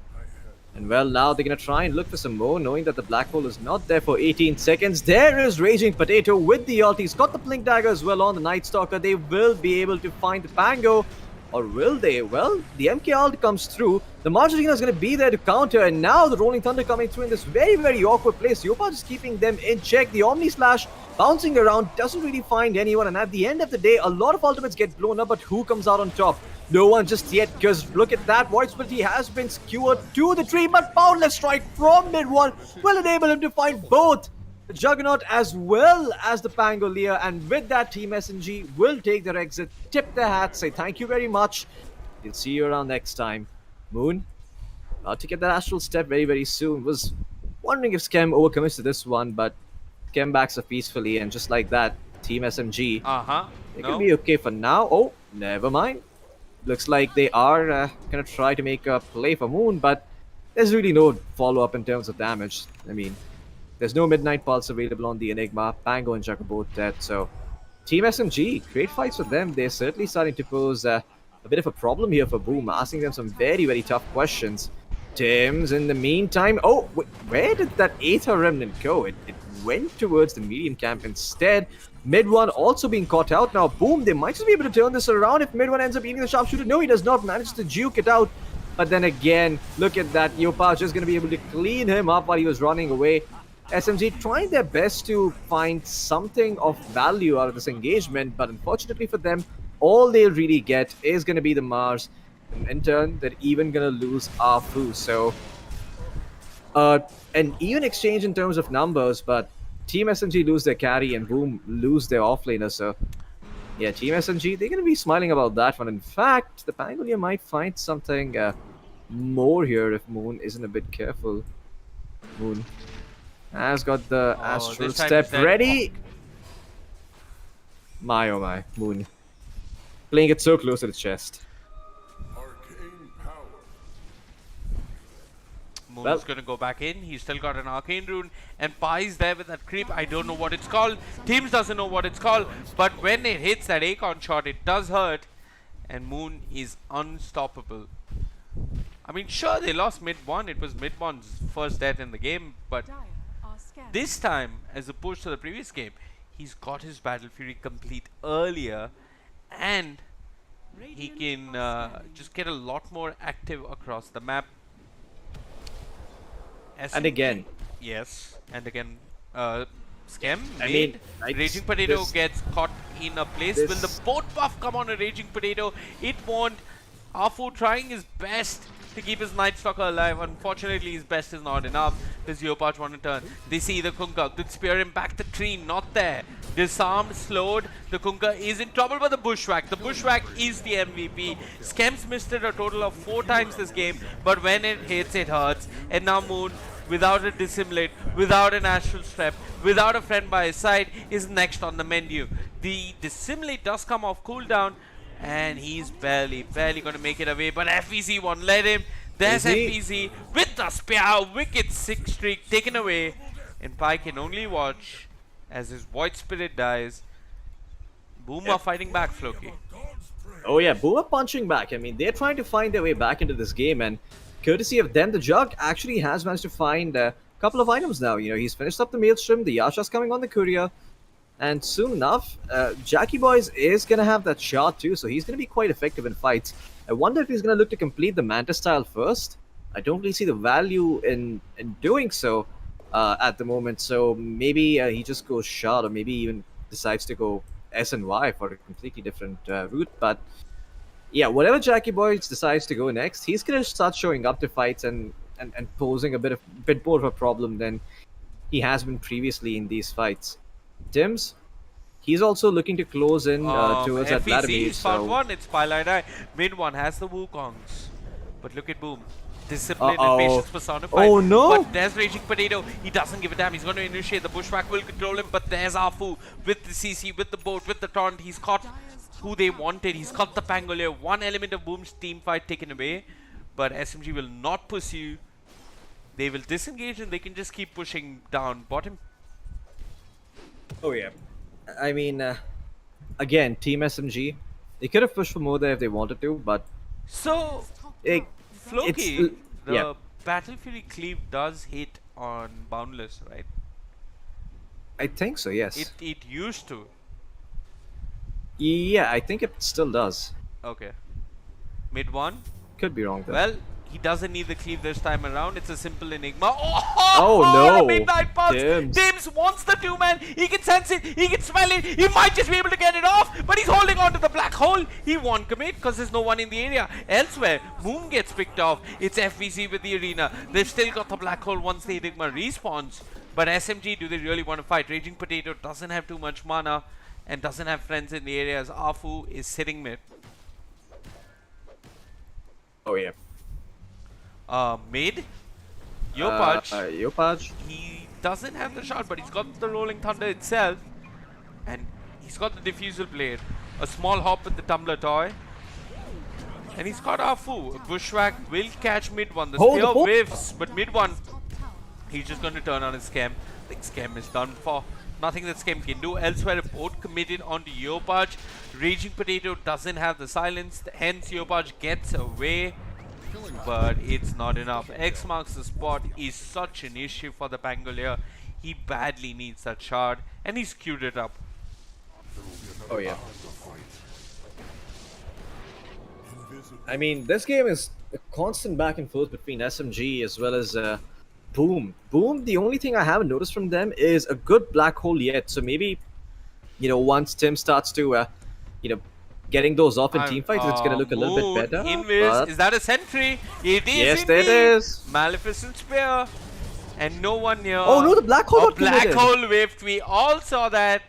There was a lot of purple and blue on our screens. But through the dissimulate, we saw the crime. Tim's the criminal. Ah man, I was talking about black hole and how it could be a big factor in these fights, and right away he just goes forward and blows it. Well, nonetheless, It was unfortunate, right? Oh, but FEC, you gotta watch out for FEC. He's got the blink, he's gonna spear back Afu. The Kunkka, well, stuck to a 3. Even with the Essence Ring, he's gonna end up falling. And now they turn their attention towards Pilot Eye. Fortunately for Pi, this man has managed to farm a 4-star. He has more net worth than Afu, so he's gonna be able to manage to get away. I mean, Pilot Eye, the first up that he had actually enabled mid-one to find the kill on Scam a while back at mid. Because he was able to 4-staff him as the spear pushback came through. So mid-one was just like, okay, guess I'll just go forward and kill Scam then. Oh bro, FEC, oh, no. such a PogChamp. He doesn't commit the arena, but he was not sure as to mid-one's exact whereabouts after that spear. Mid-one is gonna get away. Barely. Oh yeah. I mean, mid-one closing in on that basher now. Gonna give him a way to actually deal with the jug while he's spinning, and the SMG, we talked about how they don't really have a lot of BKD piercing disables. Moon has his Accept complete, like he can kill the Hoodwink and even the Enigma. And there he's just going to go in, 2 members silence, 1 caught with the Aether Remnant. That's Jackie Boy. Jackie Boy still alive, but not for long. There's Raging Potato following up. Mid-one with his BKB will just laugh at Yopaj as the Baguette Boy just rolls away with the Rolling Thunder. Night Stalker though chasing for more. FVZ will whip himself Is under attack. into a frenzy and get away for now as SMG find the ever crucial kill onto the Juggernaut. I just feel that Jackie Boys needs one more defensive item, and I've never said this in my 10 years of casting Dota, but this Juggernaut needs a BKB. Oh yeah. This jug Anyway, is Pi just. gets caught. Bushwhack effective. Spear to follow, but who walks up the high ground? It's Leopard with the shield crash and the swashbuckle not committing. FVC unfortunately with his shield out and his pants down will be caught. The boundless strike there, and with the Wukongs they'll bring down FVC. His killing speed taken away. Boom Esports still grouping up down bottom, still showing. Afu, I thought he might want to go back in, considering that Moon has an accept and he's got the X marks and the taunt. In fact, it's Scam walking to him. Afu says thank you very much. I'll take this easy kill. Scam controlled his Glimmer Cape, has probably timed out the Aether. Remnant does catch him and Scam will fall. The silence and the damage from the Void Spade a bit too much. The Void Spade turns towards Leopard. Leopard turns into a ball. The ball bouncing, rolling, stunning, controlling. His Moon ends up falling and Leopard wants to chase for more. But can he? Will he find anyone? He'll find Afu. A 2 for 2, but Moon dying is definitely not good news for Team SMG. Yeah, Team SMG splitting up and trying to take these fights across the map, but Boom have always been responding with 4 to 5 What the- people. Mid one, he's gonna find a consolation. Consolation kill in Tim's, but not really sure if that does all that much. Mid one now looking to go for the Aghanim Scepter. Not sure how I feel about that. I don't know. This man has some FVC. He's just gonna Oh, commit the FVC! arena. He's outside it. No spear for you, FVC. Raging Potato blinks in. The silence there. FVC nowhere. Mid one spear to a cliff. But Boom don't want any part of this. Chem is coming here. The Bushwhack couldn't connect on two. Well, it won't even connect on one. The Boundless will whiff as well. Leopard is coming with that swashbuckle. The Sharpshooter does hit, but there's Pi. While I die, encouraging his Night Stalker, giving him confidence enough for him to go back in. The Acorn shot is slowing them down. Does Mid One really want to pursue? He's got to respect the Midnight Pulse, and he's going to do just that. But here comes Moon. Reinforcements have arrived. Both these teams fighting relentlessly. FVC blinks forward, caught by the Mountless Strike. Where's the punishment coming out from the side of SMG? Not yet. There's the silence. On retreat, the dissimulate. Not doing too much. Secondary silence. Boom being held at bay. They need some more CC coming out from the side of SMG. And Afu's not committing the taunt just yet. Scam shows up, but he's got the Glimmer Cape. The Boundless Strike unfortunately will catch him. Boom fighting very close to that tier 3. The boat's coming through. It will hit Leopard. Leopard stun. Tims wants the black hole, but he's been silenced. The Resonant Pulse. The Enigma's undoing. He's got buyback if he needs it. He's holding on to it. Scam does commit his buyback. Both teams in this.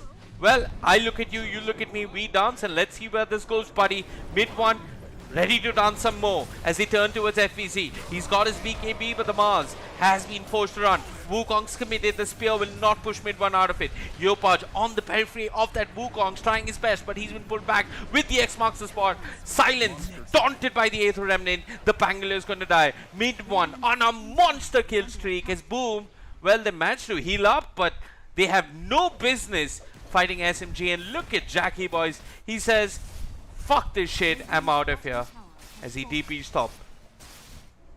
And Jackie Boys, he was even in net worth until a while back, but off late, all the pickoffs that Midone has been able to find has propelled him forward in terms of farms, while Jackie Boy still struggles to find the Eye of Skadi. I mean, once he gets that Skadi, the game gets a lot easier for him against Does it? the Monkey King. I agree with you, Sita. Oh, Scam. Oh, Scam. Oh no, again. That's the life of a position 5 in a game like this where I think he's he's a the Night boss Stalker. for- Is he? I don't know. I think he's the 5 this game. He just has a Glimmer Cape on him and he's constantly buying wards. So I imagine it's him. Tim's, I know he hasn't been really farming, but he's got the Philosopher's Stone now, you know, so he can start doing some work. Oh, yeah. We all saw what Harry Potter could do with it. Can Tim's replicate some of that magic? He needs to badly get a Black Hole off because SMG are in the pit, and it looks like FVC and Boom have no idea what the hell is going on. And another thing about this Hoodwink, I feel like, one, she's missed at least 2 sharpshooters. I'm not counting the amount of bushwhacks she's missed. And more importantly, the the power spike of the sharpshooter has faded away because mid one has a BKB, Raging Potato has a BKB. You're not going to be able to hit Moon. You're barely hitting stationary targets. So it's a hard game for Scam. Yeah. It's even a harder game for Jackie Boys, who has just had such a hard time dealing with the Night Stalker silence. He really needs a couple of 4-stars on his team to pull him away from the Pi Night being the Stalker. perfect bait. Can he even kill the Enchantress? They'll try. With the Rolling Thunder, they'll be able to. But that's a BKB and a Rolling Thunder expended. They have no fear of the Enigma. And rightly so. When does Moon want to go back in? Mid one with the vision, but he's given away his own position. They don't see up the high ground. But they've got that one ward which does spot out Scam. The Night Stalker is just going to walk up, and mid one doesn't care. He's got his BKB. He's been stunned up though. He's now going to turn the Omni Slash. Unfortunately, doesn't fully commit onto mid one.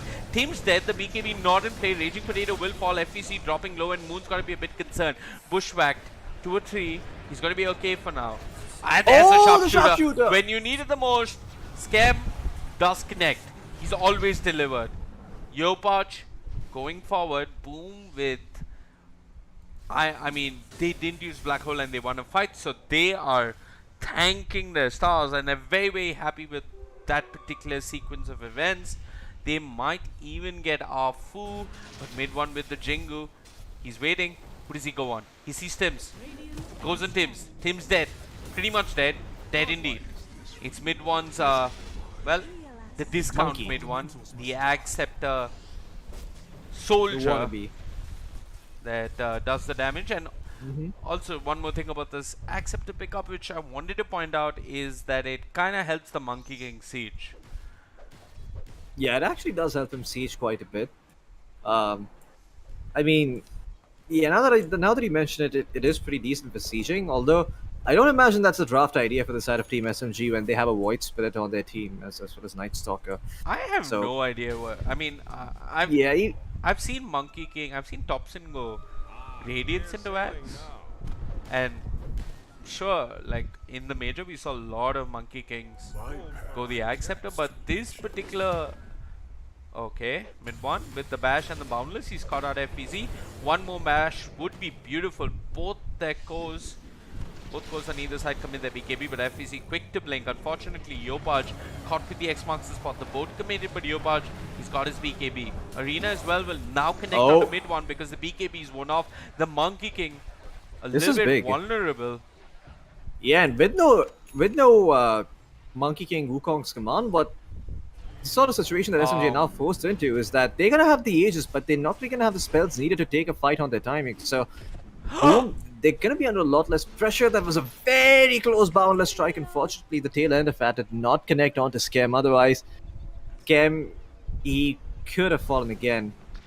And Team SMG, they're gonna have one last chance to try and make something happen with the Aegis when the Wukong's command comes off cooldown in about 38 seconds. But apart from that, I don't see what Team SMG do to try and get to high ground now, because Jackie Boy's completely changed up his build. He's gone for the butterfly instead, and Vivek, looks like today you are well, you're not really Vivek anymore. You're more like the Oracle of Delphi, because it seems that Jackie Boy is going to be going for that BKB. He's put it up in his inventory after that butterfly. He's going for a different route, and I'm really curious to see how this turns out for him. I think it's going to be a very effective build, but the question is, can they keep mid one hold up long enough for him, for the Juggernaut to be able to right-click him down? Well, it seems like mid one will be losing his first life, but he has the Wukong's command and the BKB. Can they time the stuns? The Rolling Thunder coming through. Yes, they are going to be able to stun him up, but the Omni Slash, it bounces all the way around. It goes to Pilot Eye and a Siege Creep. Pilot Eye will take that any day of the week. Raging Potato trying to go forward with the silence, but Tims is still going to be able to get the black hole off and make sure that Raging Potato ends up biting the dust. Moon tries to go into the fray, tries to find some heroes. Jackie Boy is getting low, getting caught out with the torrent. Raging Potato makes a comeback. And there it is. Finally, Team SMG, they get the fight they're looking for, but wait a second, mid one, he's bit the dust. All of a sudden, SMG, they're gonna get demolished by the side of Boom. It's a 5-man wipe.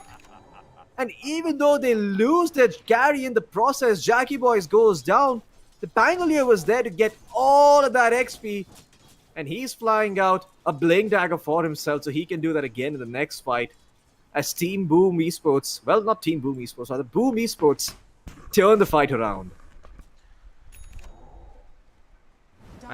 This game is crazy. Yeah, this is one heck of a game to be taking some sleeping medication on. Not sleeping medication, but yeah, I took a medicine for cold, and man, oh man, I need to wake up for this game because there's so much stuff happening. Yopaj, he's again gonna threaten the Rolling Thunder, and Pilot Eye is just trying to prevent the regen from coming through. And you can see Yopaj, he's just trying to do something here. He's gonna be able to claim that mid-tier 2 tower, opening up space near the Roshan pit. And speaking of Rosh, it's gonna be up in 2 minutes. And after that fight, Team SMG, that big 10k net worth lead has been reduced to a very manageable 4k net worth lead, something that I'm sure the side of Boom can deal with. Jackie boys, once he's got that BKB, he's going to be a total pain to deal with for the side of SMG, because this Butterfly and Maelstrom build, it just does so much right-click damage that even if the side of Team SMG are able to, I mean, you know, even if the Omni Slash gets wasted, you know, say Pyla Die just tanks it all up, there's still going to be a lot of right-click damage coming through, although in the meantime, looks like FBZ is going to get caught out, but before that, he will be able to pop the BKB and survive. The Ghost Ship stun does not come through. In fact, he's managed to find Milwan. Yopaj will go through with the Falling Thunder. Catch him up. There's the Omni Slash. It takes one down. 90 seconds. No buyback. While Pyla Die got in the middle of no land, in the middle of no man's land, between 5 fucking heroes. He is dead. And there it is. At long last, Boom Esports, they look towards the mid lane. They get the fight that they were looking for. And they'll finally start knocking on Team SMG's high ground. Get that Raxon turn for themselves. This tower's gonna melt, right? With the Eidolons and the Juggernaut, who has a butterfly. Oh yeah, this And tower FBC, is you can take gone. tower aggro if he needs to. Doesn't even really need to. Wait, Couldn't they're even ending the complete game? our sentences. Yeah, they're going to end the game. Boom. I mean, they know, they sense that mid one doesn't have buyback. So they're just going for tier 4s. Afu as well as Raging Potato have got to do their best. This is where the void split can be an issue. But he's been speared to the fountain. The object, he has to defend his own undoing as Raging Potato gets caught by the sharpshooter. He's going to be sniped. 3 heroes alive. 2 supports, 1 core for the side of SMG in the special 3. The Kunkka caught to a tree as Yopaj rolls through them. The Enchantress now stunned, can only watch. She can't do too much. It is a support Enchantress. I see a Wraith pack, but I believe that's Boom's Wraith pack. And Tim says enough is enough. I've missed too many black holes. But now, in the end, when it doesn't matter, I'll hit 1 as Boom take the series. My god, what a crazy game coming out from Boom against SMG. I mean, this Juggernaut, he was getting his face pummeled in for the first 25 minutes of the game, but then he finishes up that Butterfly, gets that Maelstrom, finds a second wind, and then just one tiny mistake by mid one, buying off that Crystallis instead of saving for buyback, and Boom are able to take that game. My oh my. That was such a small window as well, right? Because I mean, it was an educated guess at best from the side of Team Boom Esports. It wasn't something that they were trying to actively think of. They're like, well, mid one did buy his Crystallis, and odds are he probably doesn't have buyback right now. And as soon as they start hitting the tier 4s, Raging Potato buys back. He buys back, he's like, I need to hold on to this. My carry is dead. I'm going to throw my body at the floor and try my best to do it. But then Moon gets caught out, and Raging Potato needs to sacrifice himself for Moon to live. And right there, the game just turns around completely. Absolutely, and I mean, this is where you see a slight difference between the core players on the side of Boom Esports. Jackie Boy is showing a bit of class actually to really hold on in this game, and when there's so many things against him, he still managed to have a lot of impact. And even Yopaj, that is why he's my idol. And yeah, all 3 of you that tuned in today, Crips, OG the Loader's Chicken, Reha Boss, and apparently 8 people tuned in on Twitch, but I can't confirm that. But all of you, thank you so much. Keep tuning in. For now, this is Floki and Veewake signing out.